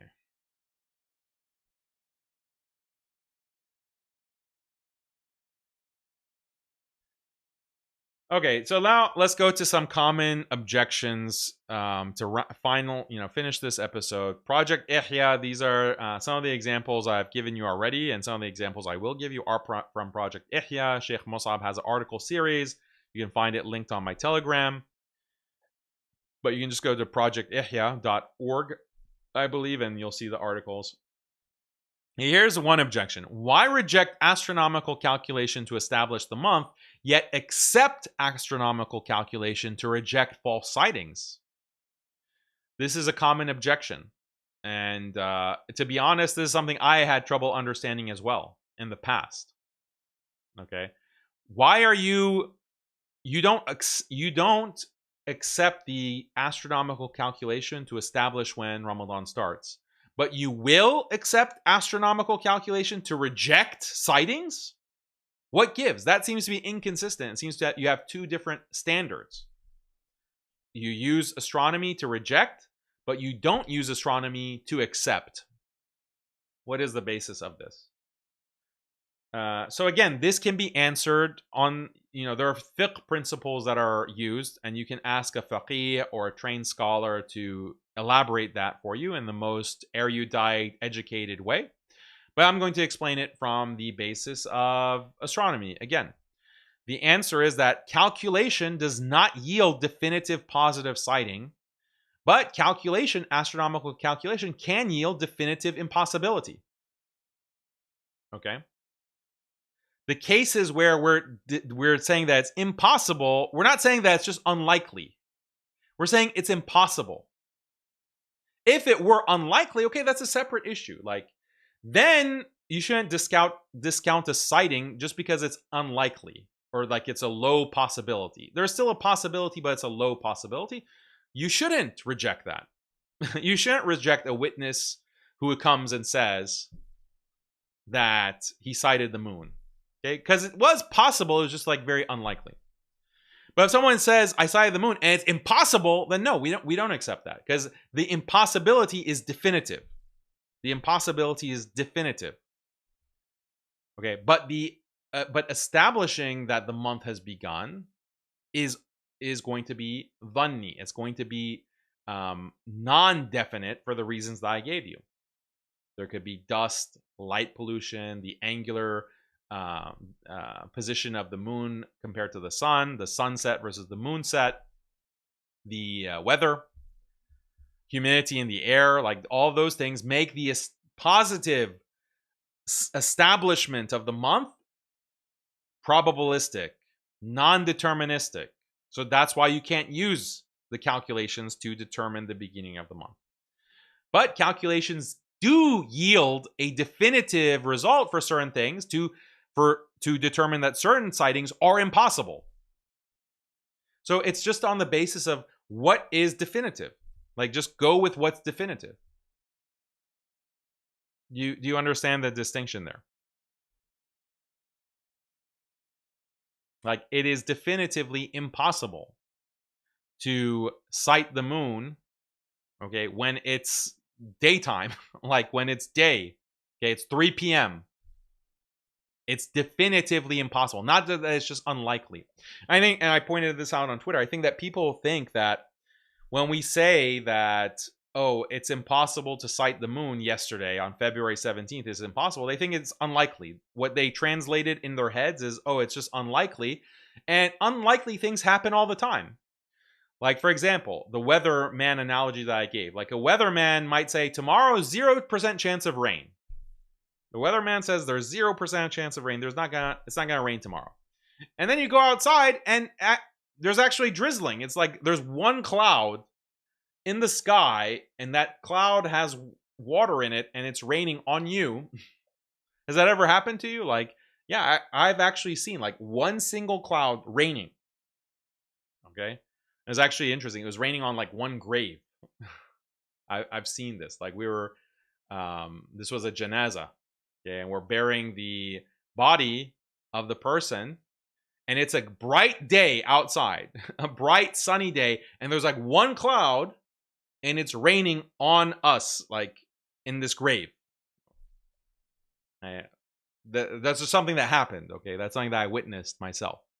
Okay? And the person was a very pious person. Let's just say that. Anyway, but that, like, it's possible. Like, that is unlikely for one cloud to be raining on you, but it's possible, right? So it's unlikely. People are thinking like unlikely things happen all the time, and especially the whole globe, and you have 2 billion Muslims. Like, if something is unlikely, given the scale of the globe and the population of Muslims in the world, that unlikely things can happen. So you're saying it's unlikely, highly improbable for someone to sight the moon. It could be still sighted. And that's why they are unwilling to reject these reports. But the analogy with the weather is not correct. Because when we say it's impossible, it's more like the eyelash in the swimming pool. Impossible. It's like beyond human capability. Impossible. That's what we mean. Not unlikely, impossible. That's why we reject these reports from Saudi, from Afghanistan, from Sudan, or wherever. We reject them. Okay? It's on that basis. Okay, another objection. We go by witnesses, okay? Testimony in Islam, we have the witnesses. So if a trustworthy person claims to have sighted the crescent, we accept it. So are you saying that you prioritize science over witness testimony? This seems inconsistent. This seems to contradict an Islamic epistemology, Islamic way of knowing things. We go by witness testimony. So if someone says they saw it, okay? They saw the moon last night. This is an honest, trustworthy person. We're not going to call them a liar. We just have to go with their testimony. Your stupid science says it's impossible. Well, I trust the witnesses. Okay, this is also wrong. This is wrong, okay, because that's actually not the way that we understand witness testimony. In any issue, okay, in Islam requiring testimony from witnesses, physical possibility is considered when evaluating whether the witness is trustworthy or not. If the witness makes claims that go contrary to what is possible, then his testimony is rejected. In anything, okay? So, witness claims he saw someone commit zina while he was in a completely different city. He's in a completely different city, but he said, oh, I saw it with my eyes. He comes to the judge to testify. There's 3 witnesses, and they need a 4th witness to establish the had for zina. And the 4th witness flies in from LA, and he says, yeah, I was in LA, but I saw it. How did you see it? Well, I have really strong eyes. So that's my testimony. I gave the testimony, okay? I gave the testimony. Are you calling me a liar? Calling me a liar? I saw it. That's not acceptable. Like, that's not acceptable in the court of law because it's impossible. Like, it's physically impossible. Okay. Now you might say, what if it's a miracle? We'll get to that example or that case. But the point being that witness testimony is judged on the basis of a probability curve. Okay, and so when something falls into the realm of not unlikely, but actually impossible, physically impossible, because of the capabilities of your eye, for example, then the testimony is not accepted. Okay, in any case, not just in the moon sighting case. Or a man claims that he saw the new crescent on the 15th of the month. Okay, like, I'm sorry, but you're mistaken. Like that's something that's physically impossible. So just because you saw it, that doesn't mean that it's true or that we have to accept that. Like, oh, Ramadan this year was only 15 days. Let's break our fast. It's time for Eid. No one would accept that, right? Why? Because you have certain assumptions about what's possible. And the thing is that someone who's educated about astronomy, which hopefully after about an hour and 40 minutes of this show, now you're educated enough to know that to distinguish between something that's unlikely when it comes to sighting the moon and what's impossible when it comes to sighting the moon. Now you have more, like, your probabilities hopefully have been readjusted. And what you find plausible has been readjusted with this newfound knowledge if you didn't have it before. And so when that will determine like how you evaluate witness testimony. And that's what in these countries, like, that's how it should be. Like, that there should be like an official council of astronomers that they go themselves to witness with naked eye sighting when it's possible to sight, okay, or to disconfirm that it's not possible to sight, like just to confirm that there is an impossibility, we didn't sight it, and also evaluate claims of sighting, okay, in a scientifically rigorous way, empirically. If you don't like the word science, empirically rigorous way. Empirically rigorous way. Okay, that's what all these countries should be doing. Not just accepting any Tom, Dick, and Harry that says, "Oh yeah, I saw it." Okay, saw it. But we evaluate your testimony on the basis of what is possible, what is probable. What about miracles? So there's another objection. Since both prophetic miracles and impossible moon sightings are practically impossible, rejecting these moon sightings on grounds of practical impossibility would logically require rejecting prophetic miracles too. You can't accept one as impossible while rejecting another. So you accept the impossibility of miracles, like the splitting of the moon, okay, or the splitting of the sea, or bringing back the dead, bringing the dead back to life, healing the blind, whatever. Okay, you accept that's those things are practically impossible as well, but you accept that they happened. Okay, so why can't you accept the impossibility of moon sighting? Like an impossible moon crescent was sighted.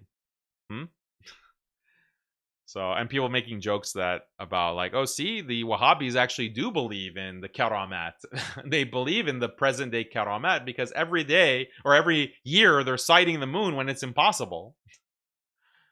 So that's pretty funny. Dig at the Wahhabis when it comes to Saudi. So the answer is no. We do believe in miracles, but that doesn't mean we accept every claim that something miraculous actually occurred. Okay, obvious. If we start accepting miracles like this, then we can't have any kind of Islamic due process.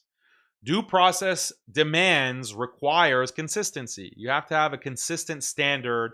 You have to have a consistent conception of the world and those probability curves, like what is likely, what is unlikely, what is impossible, what is improbable, what is impossible. And the laws must apply equally. If we allow miraculous exceptions, then justice becomes arbitrary. Moon sightings, therefore, are treated like any other testimony. Just as courts examine evidence in theft or murder, they also examine whether moon sighting claims align with known visibility data. Okay, so imagine someone has been murdered, and you're trying to find the murderer, and there's someone standing, above the dead body with a knife in his hand, and the blood is dripping, and it's been splattered, and there's no one else around, okay? And then he says, I didn't kill him, I was actually in a different city, and I was miraculously transported here, and the knife was miraculously transported into my hand, and the dead body was already here. Like, everything happened miraculously, so you can't convict me for this murder. Like, is a judge going to accept that? Like, well, he's giving testimony and he doesn't seem like he's a dishonest person, so I guess we have to accept that. Because we believe in miracles. We believe in miracles, guys. Of course not, okay? So, and this is generally the case. Like, karamat are not admissible in court. So, Don't go to the qadi, don't go to the judge and start claiming that you have been conducting miracles or you're subject to these karamat. We respect, karamat spiritually, but they're not usable as legal proof because they're exceptions to the natural law. So if, again, miracles could be cited, a thief could say, the money just appeared in my house miraculously. Yeah, I have the suitcase full of the $1 million that is missing from the bank, but this miraculously, like this was transported by a miracle into my house. I'm not the thief. Okay, no one's going to accept that. Or a fraudster might claim the documents I signed changed miraculously. Like I signed a document, a legally binding document. I signed it, but actually, there's been a miraculous change in the ink. No one's going to accept that. You can't begin to accept those kinds of exceptions, miraculous exceptions, because the whole legal system will break down. It'll crash. Without reference to natural expectations of what is possible or not, there's no way to evaluate any testimony. Okay, so it's not just about moonsighting. This is for any kind of testimony. Moonsighting is not an exception. But you wouldn't know that if you don't have the right probability curves or the probabilities when it comes to the possibility of sighting the moon. And that's why the astronomy is so important. That's why we went through the whole exercise of what is possible versus what is unlikely versus what is more likely, etc. Okay, so that's my presentation. That is my presentation of moon sighting. And there's a lot more details, obviously, that could be gotten into, but I think what I presented is sufficient for you to be educated enough to evaluate claims. And, the most important thing is understanding conjunction, is understanding the world record for the naked eye observation. It's 15 hours after conjunction. Okay, so if someone comes and says, yeah, we observed the moon, the crescent at 2 hours or 3 hours or 5 hours, then you should be very skeptical. You should be very skeptical. Okay? So, yeah, and there's no just following the Jama'ah. Like following the Jama'ah in something that's impossible, there's no such thing. Okie dokie. Now let's get to your super chats.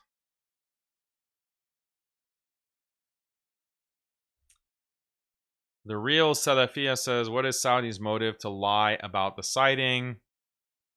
Their motive is that they want to just go by their calculations. They want to go by a set calendar for whatever administrative reasons or for convenience. Okay. For practicality. They want to go by their calculated calendar, but they don't want to admit that that's what they're doing. That's how they're determining the month of Ramadan or Hajj. The Hijjah, they don't want to admit that. So they do this song and dance. Like they want to give cover for the fact that they're going by calculation. Using infrared imaging. Okay.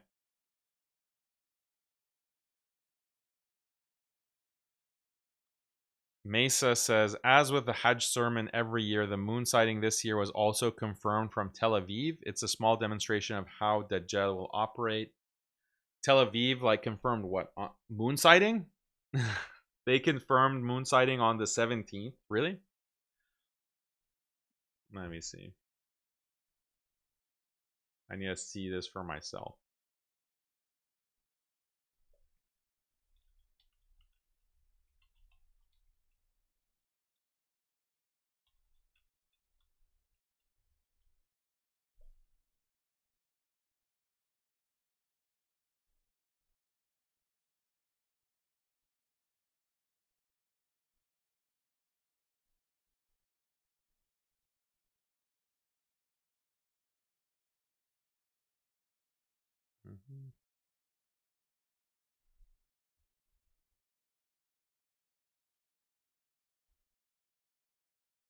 Okay, this is what Google says. Okay, Google confirms that it's impossible to sight with the naked eye or telescope in Tel Aviv the crescent moon. Okay, throughout the Islamic world on Tuesday, February 17th. Okay, so even, I mean, this is just a fact that we talked about. But then Times of Israel says, okay, Ramadan to begin tonight after new moon spotted, says Lazar Berman at 6:41 p.m. yesterday. So official moon sign committees in Saudi,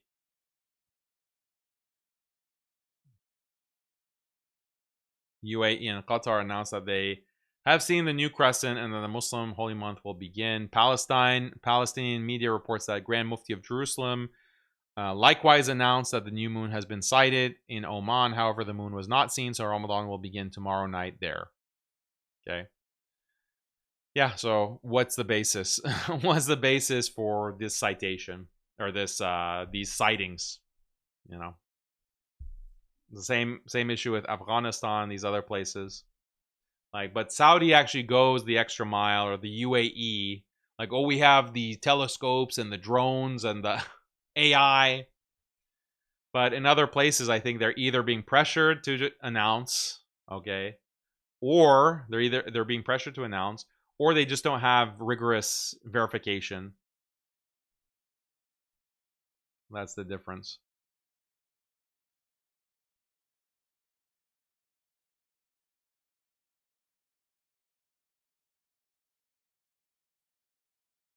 Brother Nasser says, Salam alaikum, brother. Wa alaikum salam. Long-time fan. Love your work. May Allah bless you and your family. Thanks for clarifying this for everyone.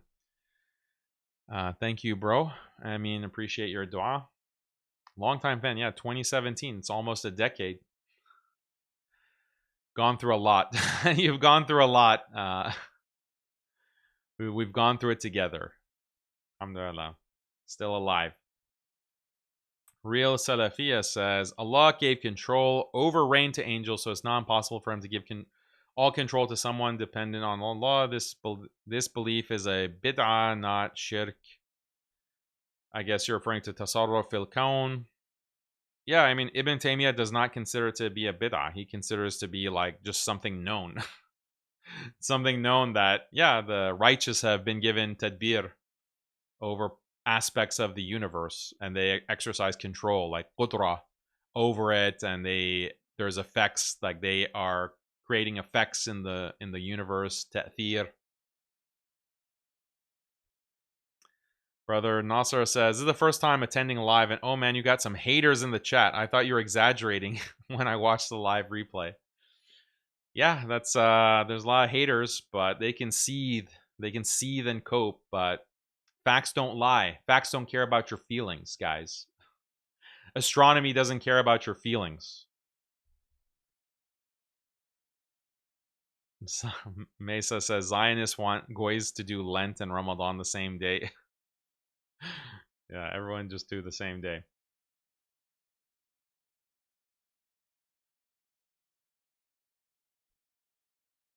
The Cool says, I just fasted Wednesday, 2 hours into the fast. I opened my phone and people talking about Thursday, but I just finished my fast. Part of the Ummah went with Wednesday. It's all ijtihad at the end.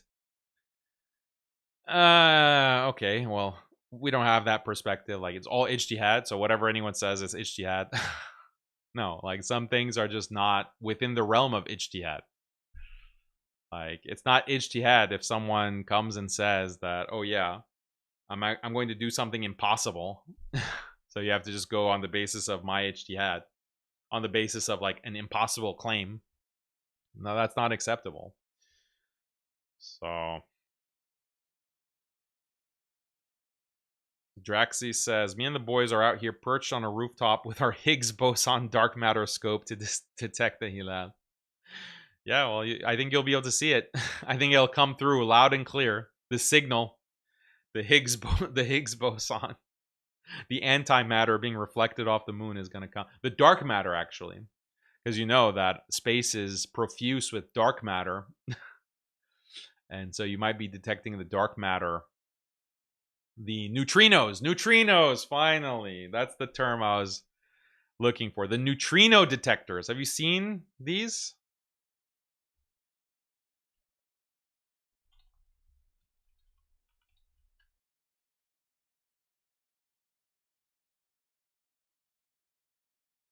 Have you seen the I think this is in Japan. Because neutrinos are very small in terms of mass, and they don't interact like other particles, like other subatomic particles. So, oh, whoops, not here.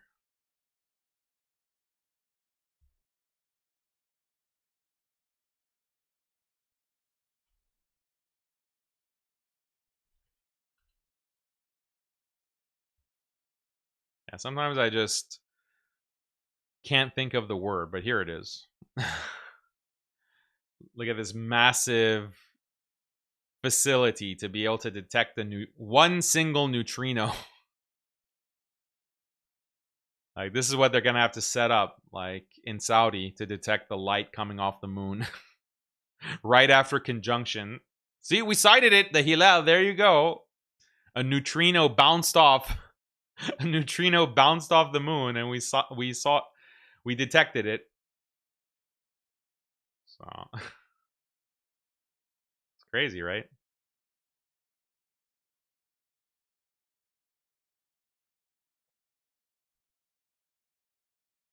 See how huge it is?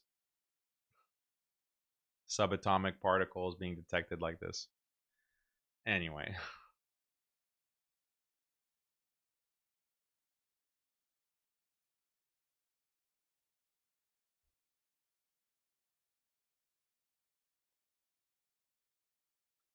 Recommended readings for this topic, says Ilyas Ismail. Go to Project Ihya. Project Ihya, maybe the moderators can put that in the chat. Also, ironically, I recommend Hamza Yusuf. Caesarean moon births. His essay, his two-part essay, is really good.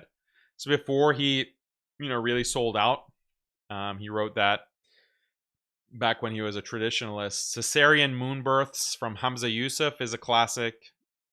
It's definitely highly recommended reading.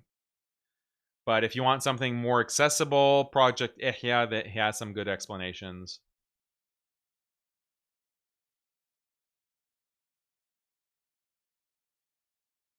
Okay.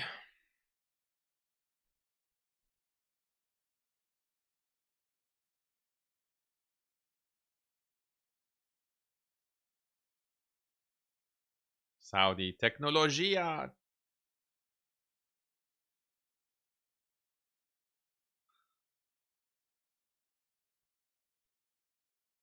Intermediate lifter. Hope you don't spend the entire Ramadan talking about this topic. Well, maybe when you become an advanced lifter, you'll appreciate this topic. What should we talk about? Like how to make sure you hit your macros in Ramadan? Like maybe that's a good topic. Make sure you get enough protein in Ramadan. It's a challenge.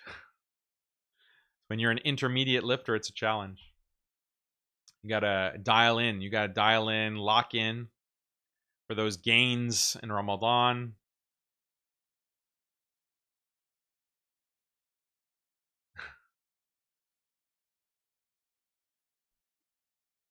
It's Ramadan, everyone. Stop the infighting, please. Stop. Stop it. Why are you fighting? It's okay. It's okay, everyone. Just calm down. No one's fighting. Okay, no one's fighting. Just gave a very sober presentation on science. This is a science lecture. Okay, there's no fighting. Like, it's just a clear right answer and a wrong answer. That's all. When you have the right answer, you don't need to fight. You don't need to fight about anything. Like, it's just clearly right. There's a clearly right answer and a clearly wrong answer. And all you need to do is like understand some of the basics and you'll know what's right. No reason to fight about it. Like, so many people are fasting in my community. So many people are fasting today. I'm not fasting. Here's my water. Here's my water. I'm not fasting today. Okay? It's okay. Like they went and they followed a mistaken view. Like that's a mistaken view. No, there's no basis for that. Okay, Allah forgive us all. Continue. Like we'll continue, and starting from tomorrow, we're all gonna be fasting. Okay, so there's no fighting here. There's no fighting. My intention is just to establish the correct principles so that you can be an educated consumer as a Muslim and understand what the debate is about and just know like what is a plausible report and what's not. That's all. Ramadan is gonna start, inshallah, in let's see, about 2 hours, 2.5 hours. 2 hours and 20 minutes.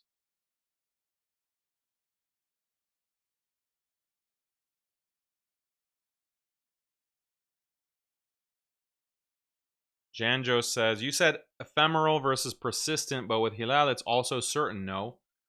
The moon phase changes too, so you'll have certainty that happened. Can you explain better? You know it will happen, but when did it happen? That's the uncertainty part. Like, when did it happen? And when did it happen? You have to observe it. Like, you can't take the observer out of the equation.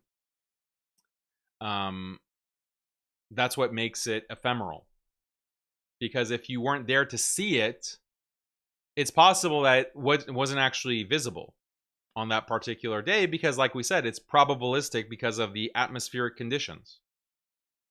The atmospheric conditions interfering with the light or the actual prevalence of the sunlight affecting the light from the moon, that's what makes it ephemeral. That's what makes it ephemeral.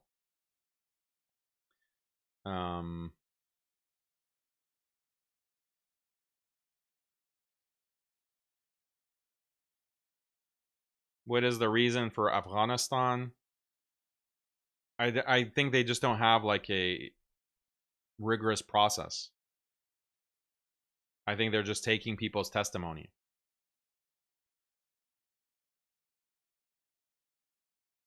Best time, this is our bro Sunnah Quest. How's it going, bro? Make sure to go subscribe to Sunnah Quest. The best time to work out in Ramadan, I like to work out right, after, like in Asr time, like close to Maghrib time. So that as soon as I'm done with my workout, I can eat. Maghrib will come in and I'll eat. That's what I tend to do, but it's really, I don't know if there's a biologically right answer to the question. So sometimes if you're at Asr time, you're depleted. Like maybe you're not going to have enough energy to have a good workout. I guess it also depends on your goals. Like, are you trying to really lift heavy, or are you doing cardio, or are you doing some other, like you're doing a sport?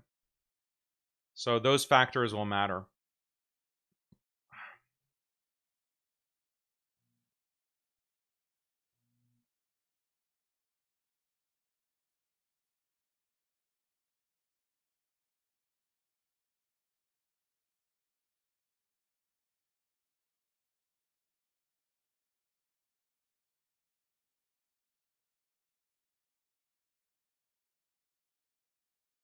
Not a bad idea because lots of Muslim men get fat in Ramadan for some reason, specifically the South Asians eating 10 samosas in one go. It's good samosas, man. That the samosas, the biryani. It's not just South Asians. Like a lot, like people get fat. Like I've gone in through Ramadan, and some years I gain weight. What can you do? What can you do? But yeah, we should be careful. Should be careful to not overeat.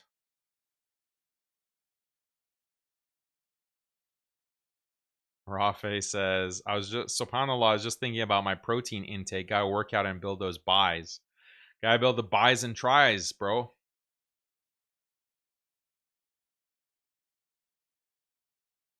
Sagjag says, Daniel is the best and most honest Muslim influencer. Oh, thank you.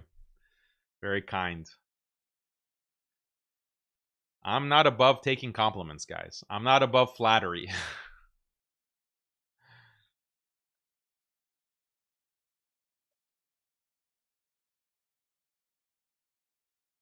Don't assume anyone is conspiring to mislead the ummah. Someone could just have made a mistake. Like Saudi, are they just making the same mistake every year? Multiple times a year? I don't think this is not like a whoops mistake kind of thing. Mustafa prefers heavy lifting after iftar. I have a hard time like working out if I have a full stomach. Well, okay, yeah. Iftar, if by iftar you mean like you just have some dates, maybe a banana, some dates, maybe some oats, maybe like a shake. Yeah, that could be a good pre-workout. Your iftar is like your pre-workout. That's good. But then you don't want to miss Taraweeh.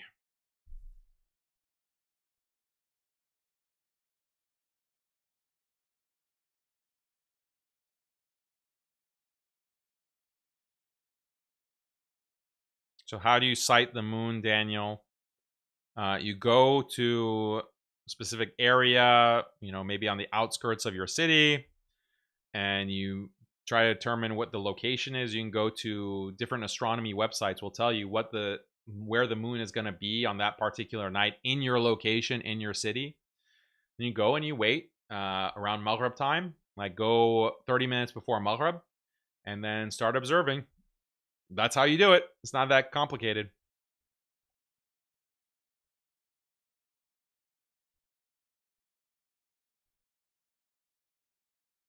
Daniel, how do I hit my protein intake while fasting? So, if you're trying to build muscle, you want to go for about 1 gram of protein per body, like 1 gram per pound of body weight. So, protein powder is really good. Whey protein, low calorie way to get enough protein. You also have yogurt. Now they have like high protein yogurt is really good. Egg whites. Egg whites are really key because I'm assuming you don't want to get too much calories. So you want to go with the egg whites, the low fat yogurt, but it's high protein, like Greek yogurt. That's really a game changer. And obviously your protein powder, and then like the meat that you're gonna eat. Like I only eat meat like once a day. Like 1 meal a day, I eat meat. Okay, so alhamdulillah, that's a big blessing. A lot of Muslims, they can't eat meat every day. So if you can eat meat every day, that's a big blessing. But like chicken, fish, there you go. And that will, if you supplement with the protein powder, you supplement with the egg whites or eggs and the yogurts, then you're gonna be able to meet your protein needs for the day. And yeah, you just have to do it for dinner and suhoor.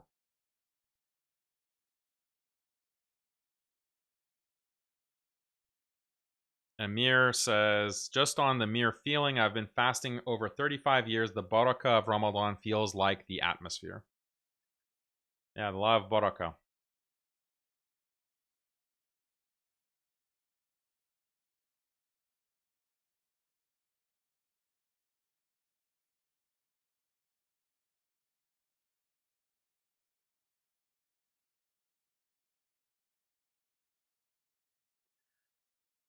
Bro, Daniel, I want to interview on my podcast channel. How can I get in touch to tell you a bit more? Just there's a contact on the channel homepage. You can email that.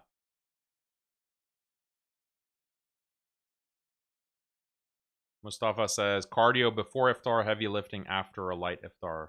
That's a good recommendation.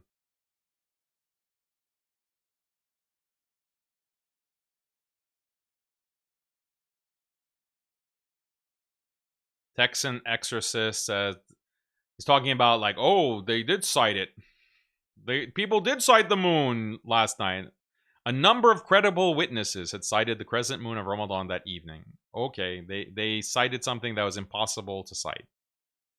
That's physically impossible to cite. Okay. These credible witnesses who they couldn't produce any kind of photographic evidence.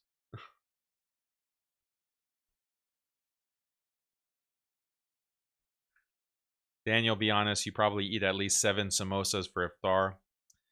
7, you got to have 7 at least. 7 and pakoras. Pakoras are even better. Pakoras, you got to have that deep fried cauliflower, deep fried, delicious veggies. That's what you got to have that for iftar. And ruafsa. Ruafsa, wash it down with ruafsa. Got to get diabetes in Ramadan.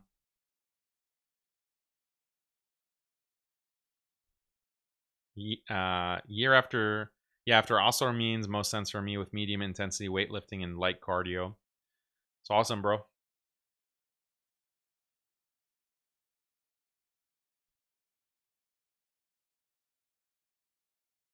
Fandom says, what happened to daily shows? We haven't gotten daily shows ever since last week. Yeah, bro, come on, have mercy on me. I'm putting out all this content regularly, but the daily shows can be quite a drastic schedule. If I do daily shows, I can't put out any other content. I can't do any other kind of independent video.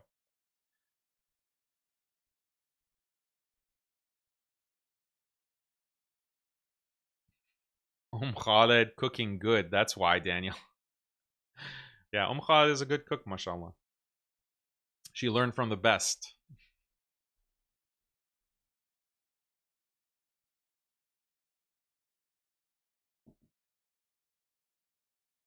According to the fiqh, he says we don't need pictures. Okay, like if the moon was visible, you think that like it's visible and literally 2 billion Muslims in the world, okay, in that region that it was supposedly cited, you have hundreds of millions of Muslims, and it's just like 2 or 3 people in these countries that are citing the moon. They're citing it last night. And they're not like, there's no information that they're giving that can be published that, oh, our witness said, this witness said, they at this geolocation, at this angle, at this time, they saw this in the sky with this shape. The crescent was pointing up or was pointing down. Like no record keeping that can be published for people to verify, even beyond the photo, just that kind of record keeping. Do you know why they don't actually publish that information? Because then it would be obvious that this is a false sighting. Because astronomically, geometrically, the moon wasn't in that precise angle, in that precise. And if it was like during the day. Like that's why they don't like put out that information.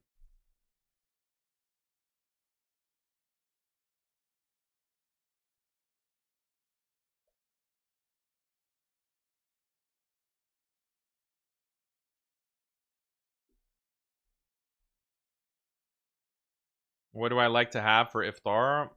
I like dates. I like dates and milk. And I tried to limit the number of dates. Because I could easily eat like 5 dates, but each date are calorie packed.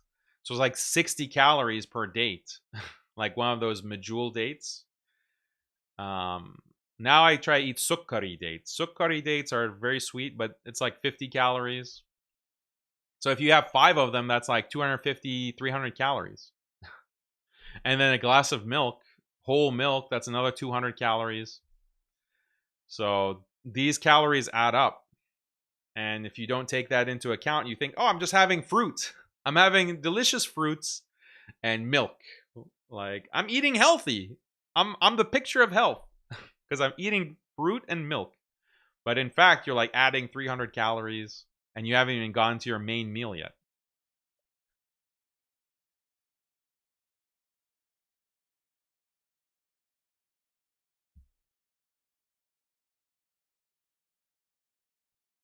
Texan Exorcist says, we should not make the politics to interfere with simple Ramadan. Today is Ramadan and we're proudly fasting. If you're not convinced, that's fine, but don't come and bash millions of Muslims. Do I do any bashing? Did I do any bashing? And where was the politics? Okay, I gave you a scientific presentation. You're not convinced by that? Okay, that's fine for you. Like, follow whatever, follow into the lizard hole, whoever you want. No problem.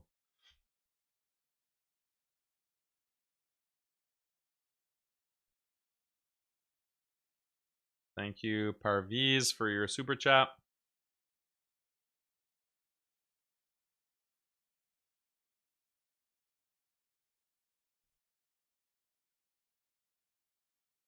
Muhammad says, can I get a blood test during Ramadan? Like voluntarily, or it's required? Like for some kind of required health test? Yeah. Does it break the fast? I'm not sure. Raya, thank you. It was very disappointing seeing Ali Dawa smear you. Yeah, it was.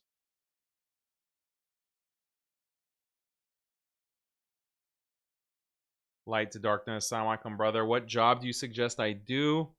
I'm studying at university, but don't get enough time to study after 12 hours of work at New York.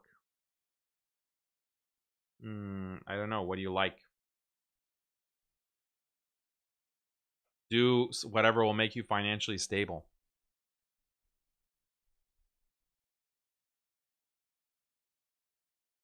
Good one says, I'm fasting and didn't even see the moon, kind of regretting it, to be honest. I followed the Arab masjid ruling this year.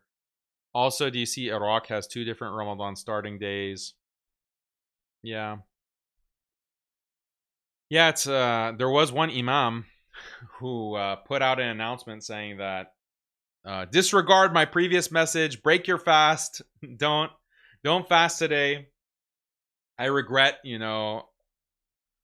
telling you to fast. It's not Ramadan. So there were messages like honest people did retract. But it's shocking, like a lot of the major messages, they know, like some people claiming to be scholars, like that this is not legitimate. Maybe some of them don't know. I don't know.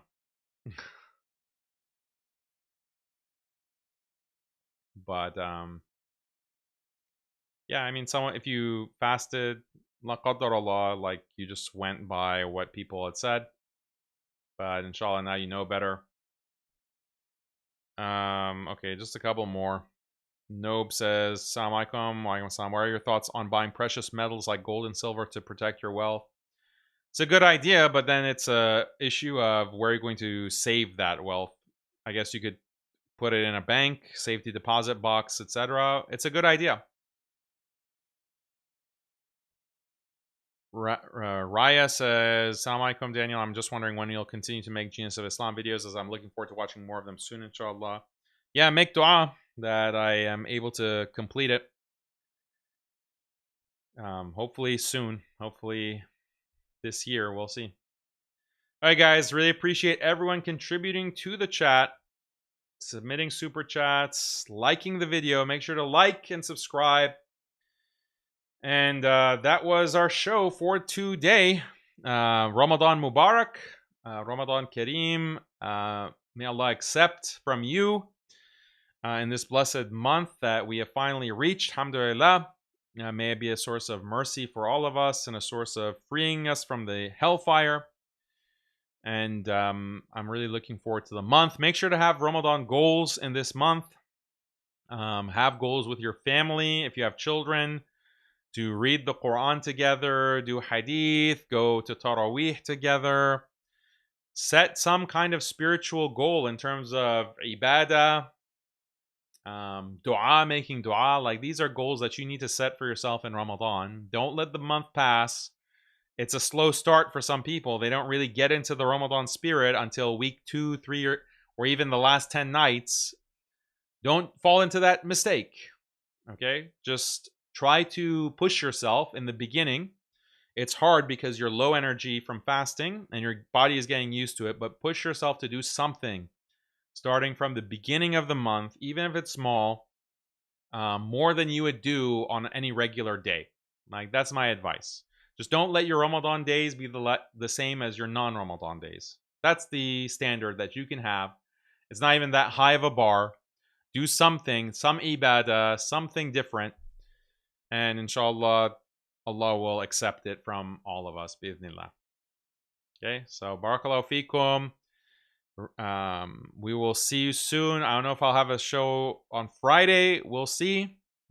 We'll see, but there's going to be content coming out throughout Ramadan.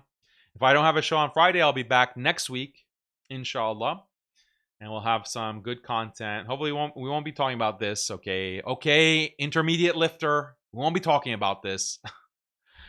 Talk about some other topic, inshallah. Don't like astronomy? Don't like cosmology? Well, we won't do it. We won't go into it, inshallah. All right, guys. Catch you on the next one, bi'idhnillah. Assalamu alaikum wa rahmatullahi wa barakatuh.